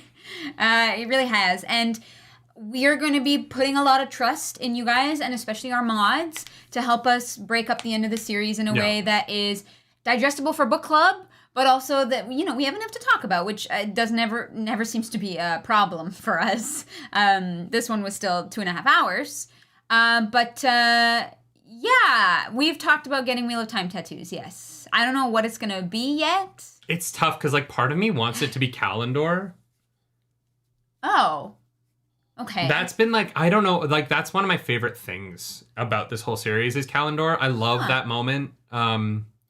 There's a few things, like, there's some of the Angreals that are really cool. You know what? Okay. I don't want to just do the logo. Like, I think that's really, like, I want something a little bit more creative. Hear me out. Have you ever seen tattoos that are just, like, instead of, like, straight lines that are just made up of, like, dots? That's so painful. Oh, really? Because I was like, because it's a sword that's not a sword, it would give it an almost transparent look because it's not solid lines. Oh, that would take forever. I saw a girl who had like a dragonfly on her wrist done like small. that. No, it was this big. Oh, okay. It was this big. She loved it. I thought it was beautiful. Yeah. So yeah, I don't know. We are Angela Choden is just a dude holding a ball. Like I don't feel like that's like visually stimulating enough. I don't know what I want it to be, but a red-handed imprint on a butt cheek. Yeah. I mean, she has a red-handed imprint on her butt cheek often enough. She doesn't need a tattoo. You're right. I don't need the reminder. The tattoo that is not a tattoo. Matter, that is funny. I love that. So yeah, look, I know that there's been some complaining. I know Crossroads of Twilight is what it is. But yeah. When we get to this baby right here, I want to take time with it. And I really want to enjoy the end of a journey that has had the highest of highs and some of the lowest of lows, right? Like, I think that what's amazing about the Wheel of Time is it encompasses so many different feelings. Yeah. And if it was all 100% amazing, I think that this journey would be less fun. That's fair. Like, yeah, that's fair. I'm yearning to feel like Lord of Chaos again. Yeah. And, like, there's something fun about that. Yeah, I think the payoff is going to be incredible, right? Yeah. Yeah. Yeah. No, I agree. Although, having said that, like, I think reading all of I don't think there's any lull in Lord of the Rings, and I enjoyed all of it. So maybe I'm just, like, fooling myself, but... No, I think that's valid. You know, like, things that are perfect are boring. That's true. I don't know. Maybe that's a hot take. I'm not going to read it, Yasmin. I can't hold it. I'm not going to osmosis a spoiler by having it in my hand. Maybe there's a spoiler on the back. The wheel of time turns and ages come and pass. What was, what will be, and what is may yet fall under the shadow. Let the dragon ride again on the winds of time. You know what? No spoilers. Weird. Darn. Weird. I don't know. I've never had a reading experience like The Wheel of Time. Mm-hmm. And that is because of the podcast. Obviously, like, this is so different from anything I've ever done before. But I love it. Like, I want to be here every Friday, even when the reading isn't my favorite, right? Yeah. You think I'm gonna fucking read a spoiler? Oh really... no! I know how it ends! You're like, number... I saw the word the! What am I gonna do? Number 5 from Short Circuit. You're like, bah-da-da-da-da. Okay, done. Can you imagine? Yeah. Here's the thing, Christian Rapper. We plan on going to Jordan Con with our no spoiler shirts. And also having, like, horse visors. We're not going to wear horse visors. Yeah, we are. We're not going to a kink convention. We'll be walking around like this to avoid spoilers at all times. And earplugs too. Earmuffs. It'll be very obvious that we are trying not to get spoiled. I love that people are so worried that I'm going to pick up a spoiler by Everyone's holding like the book. Sweating. Meanwhile, people are literally trying to post spoilers in the Discord. Don't fucking do it. Coming for you. Oh my god. We need a handler. Honestly. Colonel Sanders says, whose perspective make up the last words of the series you predict? I think the final words of the series will be the Wheel of Time. What is it? The Wheel of Time turns and ages come and pass. It was not the ending, but it was an ending. It was the final book of the Wheel of Time. So it's going to be perspective of the wheel then. No, I think it's going to be like one of those chapters. I honestly think the epilogue will end with the like, and the story was told in different places, in different times, in different ways. One said the Dragon Reborn defeated the Dark One. One said the Dark One defeated the Dragon Reborn. In most places, life went on, never knowing that Tarmangaden actually happened. But it did. It was not the ending, but it was an ending. The Fifth Age begins, or some shit like that. Like that'll be the... All right. Because you know those chapters where he like ends books with like, and the story was told across the land that the Dragon Reborn fought Balsamon in the sky, and that Aiel knelt to him. Like, it'll be like that. Yeah. No, I get what you're saying. I don't know what we're gonna do at Jordan Con, guys, but we are gonna avoid spoilers. We're gonna figure it out. If you are a book clubber who's gonna be at Jordan Con, just create a protective ring around us. We'll just. I do plan on going to the Everything That Happens in A Memory of Light panel, though, so we'll see what happens. Yeah, definitely no spoilers. We're not going to any panels, unfortunately. As much as we love all of our friends who will be in those panels, the chances of someone saying something in a panel that will spoil us is just too high, so we just can't. We can't attend any panels. Honestly, y'all, we're probably not going to be there very often. We will probably like be on the floor a little bit each day. We'll do our big panel, and then we'll probably spend most of our time like in Atlanta with friends. Because there's only so much we can do at Jordan Con without being spoiled, honestly. Well, and that's the thing, like we might just like find a quiet corner and like hang out with people who want to hang out. Yeah. Because not being spoiled is our first priority. Yeah. Right? We're not going to be able to enjoy this con like we will be able to next year, and that's okay. But like, we're not going to look at the panels list. We're not going to go on the website. Yeah. We have our tickets, and that's it. We're going to I've seen all the panels do our already. own thing. The panels aren't spoilers. You have? Yeah, they were on Twitter. Oh, okay. Oh. All right. Yeah, I don't know. Cease Army, I know that we might be able to attend panels, but we're not going to. We're not going to take the risk. Maybe this will be our actual like first real vlog. Because we won't be like... not getting spoiled at Wheel of Time. That's kind of fun. How to not get spoiled at Jordan Con, yeah. Gregory Love says cosplay will spoil you. Gregory Love, I think that your assumption that I've paid attention to all of the clothing descriptions is enough that I will understand any of the cosplay, but I skim all of it. Yeah, people have said cosplay will spoil. I don't see how that's... If there's like a character wearing like the Amerlin stole, I feel like that one could... Maybe, I guess. I don't know. Matrick, Ali and Gus have bigger balls than we do, okay? They I know they went to panels and there were no issues, but like they're ballsy and I'm not. I'm a coward. Fabu, you can come be our handler, not knowing anything about the Wheel of Time. we're gonna take Fabu out for dinner. We have some other people that we're gonna see, so like we're gonna figure it out. Yeah. There are cosplays that will 100% soil things. I don't understand how that's possible. Interesting. Like, unless, like, the cosplay is Rand dies from a bullet wound because Demandred finds a gun in one of those stasis boxes. I don't understand, like, what the cosplay could spoil. Huh. Interesting. I wonder why. Like, would they be wearing something that we would recognize? But Amerlin Stoll's the only one I can think of. If, like, Egwene... Because I think Egwene dies, That's about as close to... I've been predicting that Egwene dies for a long time. That's fair. That's about as, like, close to paying attention to costumes as I have been. I don't know. Okay. I don't know. Are people going to cosplay pregnancy? Like... Maybe. Y'all... Honestly, I feel like when we're done with the Wheel of Time, there's going to be a couple weeks of book club where we just show up and talk about the Wheel of Time for a couple more weeks before we move on. Because this is nice. I like just chatting with you guys like this. Yeah, right? Yeah. If you want more chat with us like this, the nightly morning show, every Monday, 11 a.m. It's the same time as book club, but on Monday. Yeah. And we just hang out. It's a little more casual. We talk about nerdy news that happens. We do some, like, fun, more casual segments and just kind of chat with chat. So if that's the kind of content that you like, Mondays, come in and hang out. It's honestly, it's a real good time. I don't know what we're doing this week, but yeah, okay. Now I'm like worried. Light Blinded Fool says, like, imagine if someone was cosplaying Elsa Penfell of the Black Aja before you knew. But like, who the fuck is Elsa Penfell? Like, but also, like, how would we know who that character was unless they were like labeled? I don't like women wearing Black Aja robes are all going to look the same to us. Yeah, that's the thing. Unless they are like labeled with names, I'll just be like, oh, it's a Black Aja. Like, it could be Leandrin. Guys, but in the fucking fight for Shadar Lagoth, I couldn't even, reading it, I couldn't tell who they were talking about. I'm not going to walk up to someone in black robes and be like, oh my god, Baron is Black Aja because this woman is wearing black robes. Like, I don't really know how... Yeah. I don't know how you could spoil me with a cosplay. I don't really get it. If enough people think that it's possible, I think it is a legitimate concern. And now I'm like, who wants to be our handler? We're going to wear stuff over our eyes and you're just going to lead us around. I think people think we're smarter than we are. Fair. I think we're really good at talking because we're entertainers. And I think that people think that because we're good at talking that we're intelligent. And that's not the case.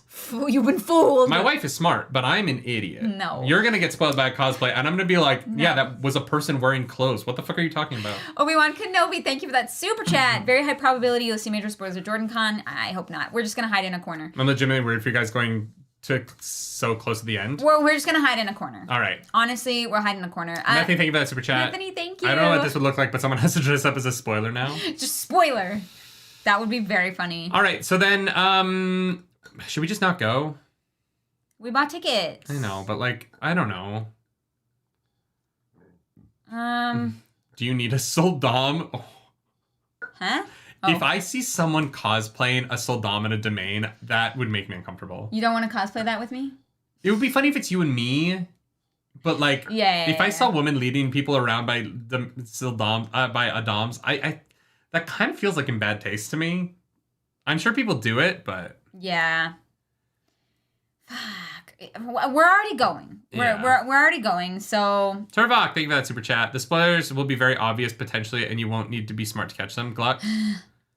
Sam Raimi in Calgary. We're not going to Calgary Fan Expo this year because it's the same week as Jordan Con. It's the same weekend.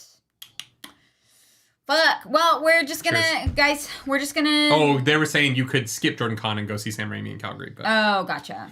I think we're gonna be fine. Ali and Gus did it last year. They were fine. I'm not gonna worry too much. Yeah, I mean he read it, right? But yeah, I don't know. Maybe like Rand like grows a third arm in the final book. Interesting. Yeah. Or maybe like there'll be twins walking around as Rand and Luce Theron, and our like idea of him being like his own person is confirmed. I don't know. It's gonna be what it's gonna be. We're gonna do our best. Monkey says, to be fair, I hate all conversations. Yeah, y'all, thank you for sticking around. This was a fun podcast. We still went over 2.5 hours. Oopsie, yeah. How much of this podcast was me complaining? 75%, I think. Why are you so mean to me? Okay, but you're a bully. What did you like about this section then? Elaine. I complimented the fuck out of Elaine's behavior and her as a character and the relationships. Here's the thing, y'all. I'll say it again. I find Elaine really interesting. The events she's in just don't seem to matter all that much. And so it's like, yeah, she's coming across as smart, but I already knew Elaine was smart. Like it's not new information that Elaine is going to be a good queen. Her mom trained her well. I still think Morghese was a good queen, right? Yeah. Morghese was mind controlled by an evil fucking magic user from 3,000 years ago. I don't blame Morghese for that. Yeah. I think Elaine is smart. I just want to see these characters in situations where they're being active, right? Yeah. And like, no, I get it. I understand that I'm complaining. I just like pulling your leg. It's basic structure stuff that like and this is why it's frustrating, is because Robert Jordan wrote some of the best fantasy ever in the first 6 books of this series. And it's weirder from the perspective of, I know he's good at this. What happened? Right? Yeah. Like, it is insane. It is insane to think that like the guy who wrote this section also wrote the end of The Lord of Chaos, or wrote Dumai's Wells, or wrote The Battle of Emond's Field, like or even wrote the end of the last book, right? We're talking about some of the best fantasy ever written. It's not that I'm sitting here being like, wow, Robert Jordan is a hack. Robert Jordan is incredibly talented. He wrote some of the best fantasy of all time. Yeah. And then he just like went off and like fucked around for 400 pages. And it's hard to it's just hard to feel invested when I'm like, go back to the fucking shit that you're so good at. Go back to being interesting. Yeah. It's not like. Here's the thing. We've been told that like he was not diagnosed at this point in his life, and certainly not for book 8. James Ross says, this is a terrible example to avoid spoilers, but it'd be like Lil Luke and Leia with Darth Vader and Padme as their dad. But you would know Darth Vader is the dad? Wait, do we meet Rand's father? James Ross, thank you for that super chat. Is Demandred Rand's father? Demandred? Maybe that's why he's not around. But like what? Okay, but here's the thing. What defining thing could Demandred wear that we would be like, that's Demandred, except for a sign? If Demandred and Rand are walking around holding hands? But what I would just assume that they're just a gay couple What does Demandred look like? I don't know, and this is why it's so confusing. That's what I'm saying. That's what I'm saying. I don't know. Yeah. Demand dad. Yeah. C. Sarmy says RJ got diagnosed after Knife of Dreams. Book. Yeah. Yeah, like I don't really. People say that he was dying when he wrote this, but I don't think he was sick yet. Yeah. No, James Ross, I totally understand, and thank you for the super chat. No, I was just trying to have fun with it. Here's the thing: as soon as we understand why it will be spoilers, I'm sure we'll be like, oh. But without that, like, I can't conceptualize it. Yeah. You know what I mean? Also, I will be taking suggestions for a potential Wheel of Time cosplay. Everyone wants you to do Avienda or Elaine. Yes, but here's the thing: neither of them have been in the show yet in terms of like their outfits, and so I don't know how to make... Is there a show outfit that you would want to, like, cosplay? I mean, Moraine's blue dress with the thing was, like, pretty cool. Yeah, but you're not going to be able to make that. Leatherworking... I love you, but, like, that's a little beyond your signing scale right now. Trust me, I know. But in a couple of years. Yeah, one day. But, yeah, I want to do a cosplay, but I don't really... Because I don't have a visual for a lot of them yet, I don't really know how, and, like, they wear so many different dresses that... Like, Elaine, I would love to cosplay Elaine, but she wears so many different dresses, and I'm like, how the fuck would people know that this is Elaine? I don't, unless... They've both been in the trailers. Maybe we can, like, find an image from the season 2. That's what I was thinking about doing, and I'm hoping we get more promo before it comes out. But, I'm just saying, like, if you guys have suggestions for me, even if you sent me, like, a clip from... Not future books, obviously, but, like, previous books where you're like, this outfit is pretty iconic within the community, like, let me know. Yeah. Because, I could do, like, maybe a novice dress. No spoilers, because apparently clothes are spoilers. Yeah. Good Two Rivers Wool. Yeah. I've got a question for the community. Generic Aiel. You're tall. No, it's not a question. I've got a statement that might be controversial. Oh. I am hoping that the Wheel of Time Season 2 premieres in October. Yeah. So that the show coming out does not derail our podcast. Yeah, no, that's fair. I am hoping for Wheel of Time Origins episodes in August.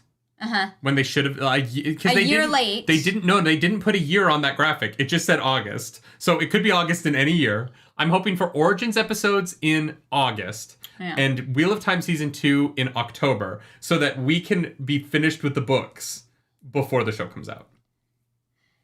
I would love that. I think chat's gonna be mad at me for saying it. I don't think. Yeah. But I am hoping, and based on some behind the scenes info that we know that we can't talk about,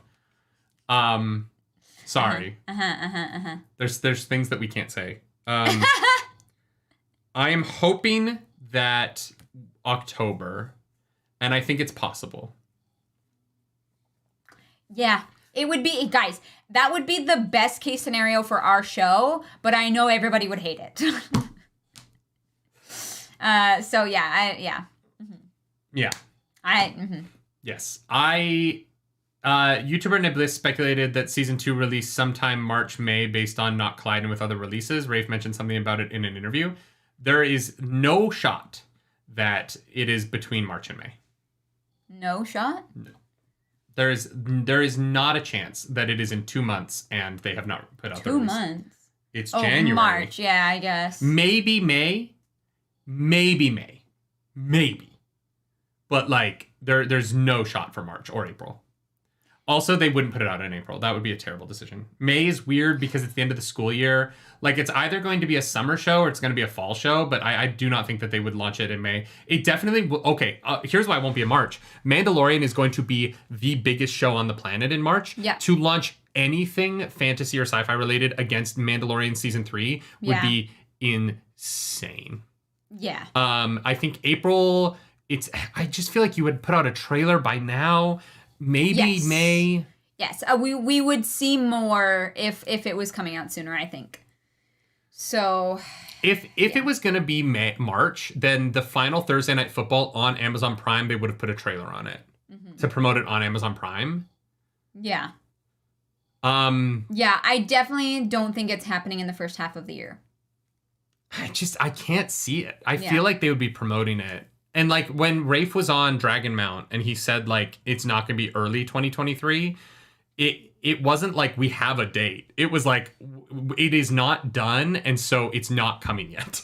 Basically, yeah. And there's things about the industry that I know because I have friends that I can't talk about.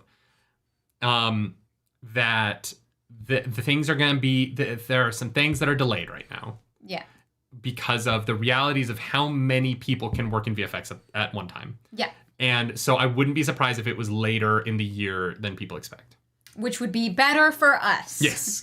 But I understand is a long time to wait for the next season. So, yeah, I don't know.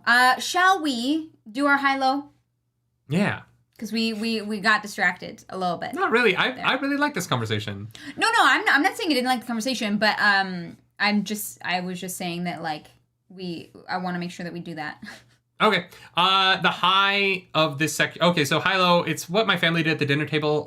We would celebrate each other's highs, commiserate over each other's lows. Mm-hmm. We do this by Clarus dropping her high, me doing my low, her doing her low, me doing my high. So we compliment sandwich this bitch. Clarus, what's your high? From 10 through 15. Well, gosh, there's so much to choose from. You know what? I should have thought about this before I brought up high-low. I was like, yeah, no, we're just gonna do this. You were like, do it. I assumed you were ready because you were like, okay, can we stop hanging out with our chat and just do high-low? Can we get on track, please? Yeah, I think my high, which is gonna sound really weird, I think my high was actually getting a little bit more information on Brigitte and the really interesting thing that she drinks because she's scared of this like horrible thing happening, which is like it's horrible. It's like sad, but like that was that like punched me in the gut. It was so emotionally effective. Yeah. That moment was it was rough, but like it just made me really empathize with Brigitte a lot more. So what's your low?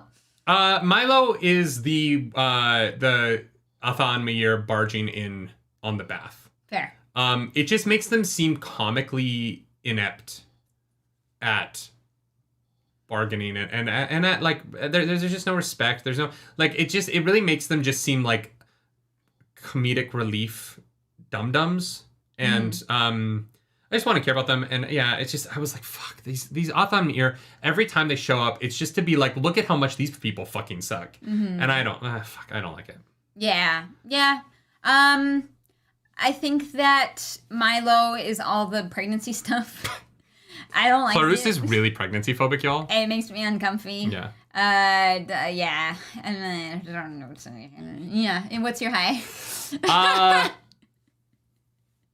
My high is the moment with Doyle and Millar and the footpad who's following him. I thought that, like, before he gets to the house, his POV in the street there is just, it's really excellent. Mm-hmm. It's well written, it's intriguing, it's active, it's all the things I want this series to be. Mm-hmm. Boiled down to a character moment that I learn a lot about the character through what he's doing and what he's thinking, and he's becoming more intriguing by being intelligent and capable and good at his job. Yeah. I found reading that section of his POV it's masterful stuff. It's the stuff that I love about Robert Jordan.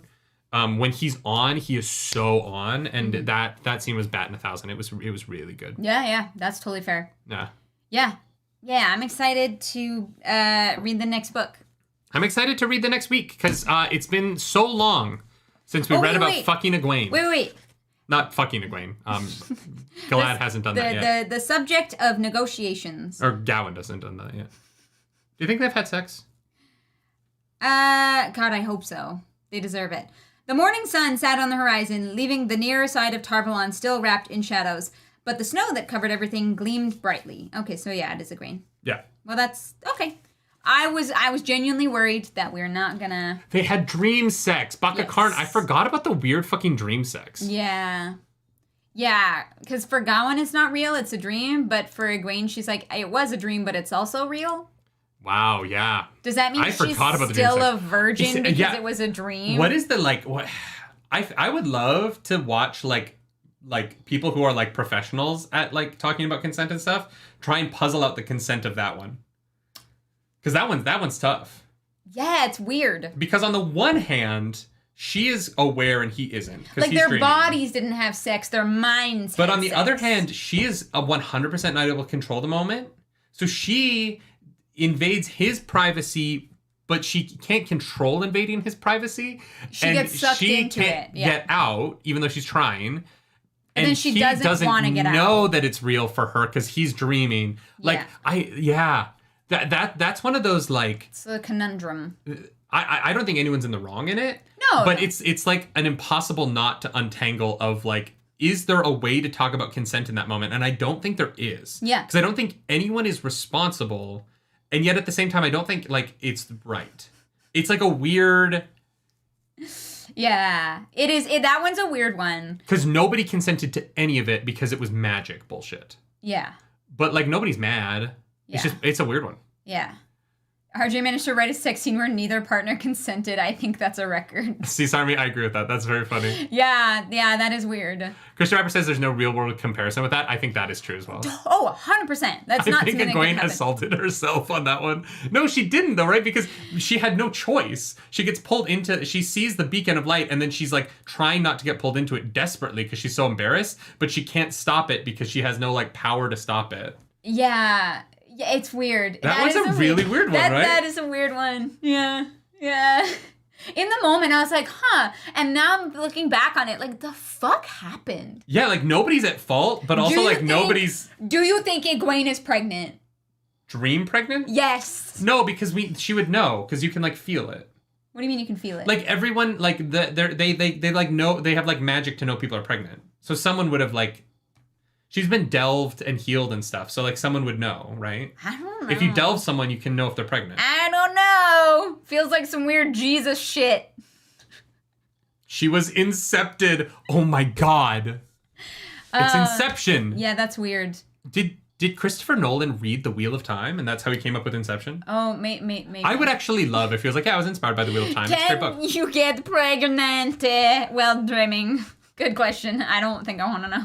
It's so weird. It's weird, right? It's one of those weird things where you're like, no one did anything. I don't think anyone did anything wrong. Like, No. But it's just one of those weird, like, conversations to have of, like, consent is important. We are both huge, like, consent is very important. Consent is sexy. Yeah. But was there consent in that situation on anybody's behalf? And I don't think there was. It's weird, right? Because, like, Dream Gawain consented to it, and Dream Egwene consented to it, but neither of them had a choice to consent to it, which is, like, a weird... How do you... Yeah. Wild. I love that. Sandman pregnant? No. I'm glad you can't be spoiling that because you've seen it. Yeah. Yeah, because that does happen in the Sandman. Well, but I thought that, like, that was because her body was assaulted. No. She gets pregnant in the dream world. In the dreaming. Oh, I thought it was way darker than that. No. Her husband, I can't remember, because they changed it for the show.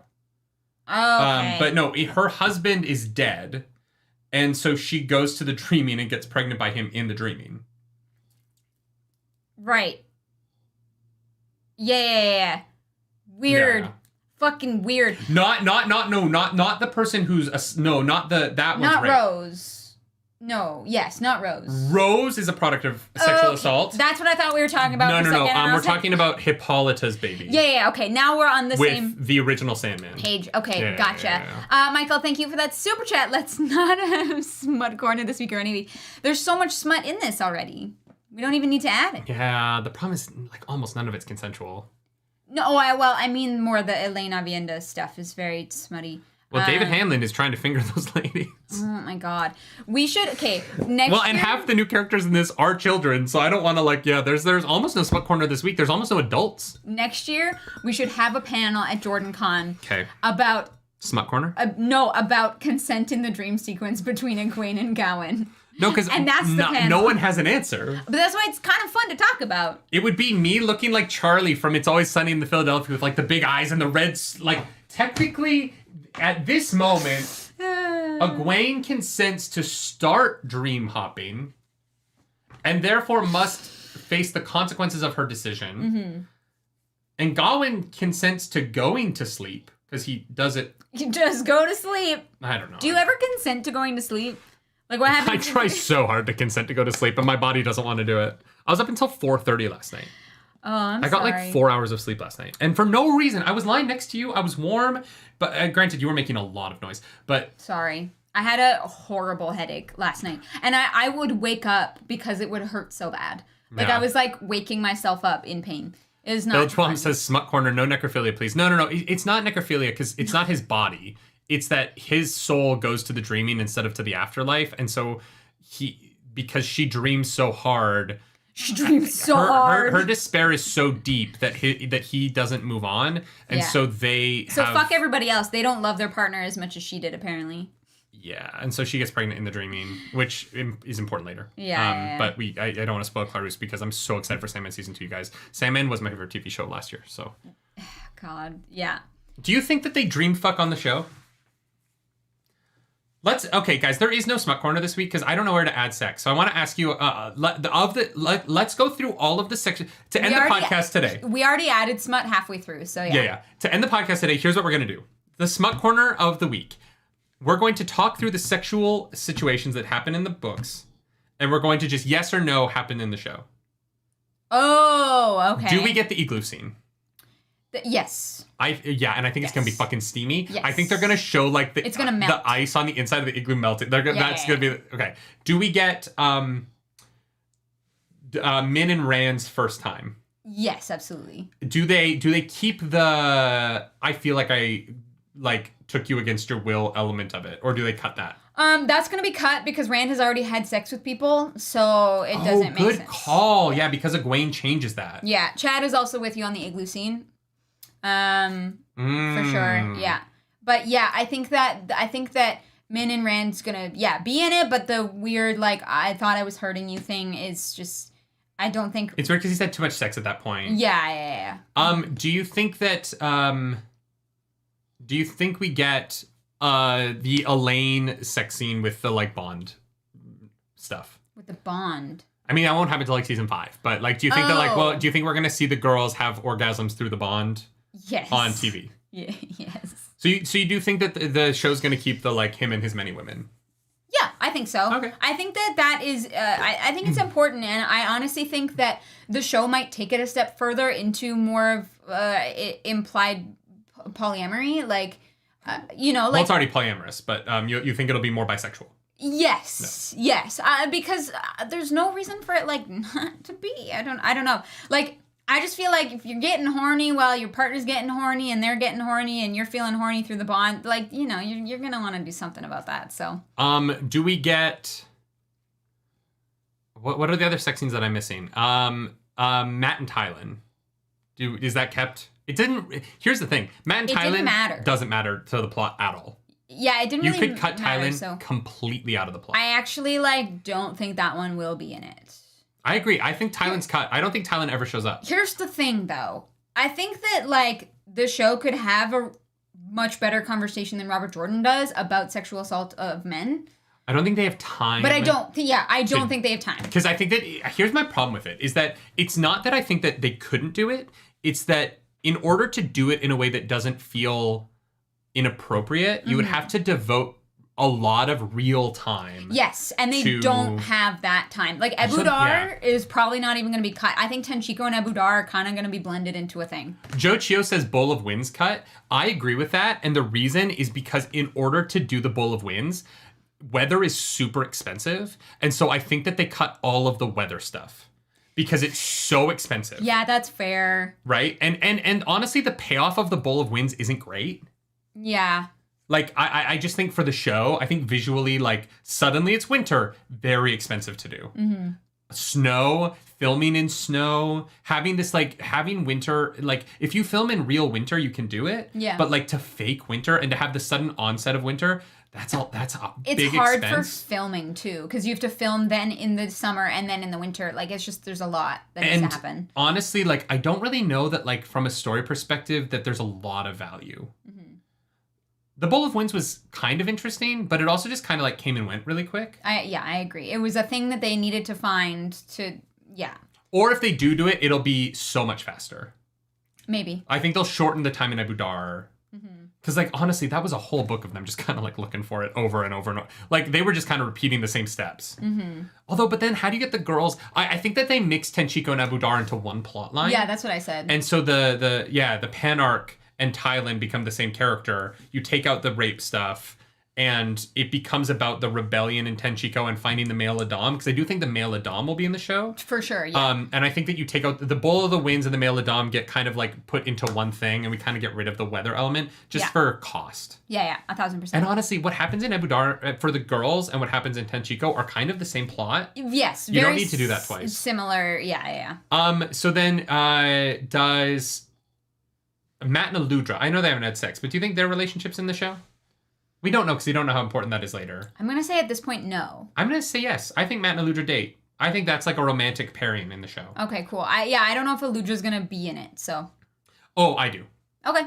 I think the cannons are going to be really important to the final battle. Matt is going to her for to build some weapon, right? I don't know if it's cannons, but some sort of or Mulan firework guns or whatever it is that Matt and Aludra are working on. Yeah. I feel like that's going to be really important to the that'll be Matt's contribution to the final battle is that he'll bring the weaponry that destroys some bullshit that does, Right. So I think the cannons or whatever she needs a bell founder for, I think it's cannons. All right, well, I'm going to say no, you say yeah, and we'll see which one is right. In forever. That's season 6. Yeah. I'm trying to think. Are there any sex scenes that we missed? Moraine and the White Cloak captors? I think that's something else. I think you mean Morgase. Morgase. Does Morgase and fucking Emenvald... Ooh, the way they've cast Emenvald in the show, that would be fucking weird. I don't think that's going to be in that. I don't know if Morgase is in the show. I don't think... I think she's very a side character because what happened to her, honestly, at this point hasn't even really mattered. So I think no. But I do think that Lan and Nynaeve... Their first time... Well, no, they've already fucked. We've already fucked. We've already seen it. But I think we get to see... fuck! I forgot they had sex. That sucks. Now their wedding... Oh, that... I forgot they had sex on the show. Yeah, I forgot too. Until this moment. Their wedding is... I hope we see their wedding and we're not just told about it. I don't know how I feel about that now. Yeah. I really like that moment. But I like that Nynaeve and Alan finally have sex and then she shows up different the next day. And she got dick down. Yeah, I feel like that's a moment I'm going to miss in the show. Because they've already done it. Their sexual relationship is essentially going to be... It just isn't going to be as meaningful. Because they just kind of like did it one night in an inn. I mean, here's the thing. I firmly believe you should have sex with a person to see if you're compatible before you get married. But sure, it like drastically changes the storyline of like, because now when Moraine passes the bond to not Nynaeve, that's gonna be so much fucking weirder because they have this like physical intimacy between him and Nynaeve. Yeah. When it goes to what not Marilla, the other M fucking Marala, whatever her name is. Yeah, that's so much weirder now. Like, honestly, maybe they just cut that. Maybe Moraine just passes the bond to Nynaeve. Yeah, there's no reason for the middle bit. Okay. Yeah. That actually makes sense. Having them have sex now and then having Moraine pass the bond to Nynaeve earlier, that's a change for the show that I might actually get behind, because I really don't like the whole Lan having his bond passed to some random woman thing. We weren't fans of anyway. No, it's not. I'm not into it. I'm not into that at all. Yeah, no, it does mean that it's different for them, but I don't know. I don't like hate it. I just wish the build up. I wish they'd waited until like season 2. Like, I wish that we'd had more. I wish the build up had been to it more. The tension, yeah. Instead of just meeting some like random people Lan knows. Mm-hmm. Which is also weird. Like, yeah, I don't know. Yeah, well, we might have different opinions when we finished all the books. That is fair. But we did manage to make this a 3-hour podcast still. Sorry, y'all. No, I like talking. It's fun. Honestly, I think we should cut this section out and put it as like a short or something for people who like, not into book club, but for like show like speculations. So we talked about some interesting stuff. All right. Y'all, thank you so much for a great podcast today. If you want to follow us around the internet, I'm at nerdynightly. I'm at Claris Polaris. Like the video, subscribe to the channel, hit the dislike button, leave me comments down below because the algorithm god is hungry and we must feed her. This episode, the algorithm goddess is Nynaeve because that pussy is thirsty for Lan's thick, meaty rod. There's your smut corner, you animals. We will see you next week for chapters 16 through 22, I believe. Do something nerdy tonight. Put some love on the mods. And I want to thank everyone for not spoiling us yet again. We went another week without ruining the ending of this franchise that means way more to me than I think you guys really understand. Robert Jordan, thanks so much. I know I complain about you a lot, but I do love you. We should keep a counter on book club for how many days we have not been spoiled for the Wheel of Time. No, because we don't know what day you got spoiled on Galad. Fair. That's fair. The only spoiler in this entire adventure has been you finding out that Galad becomes a White Cloak. Yeah, but then it happened like. But then it happened 2 chapters later. Yeah, so I was like, I don't count that. It's fine. Do something nerdy tonight, y'all. That thumbnail was from Sandman. Don't worry about it. Okay, bye. Bye.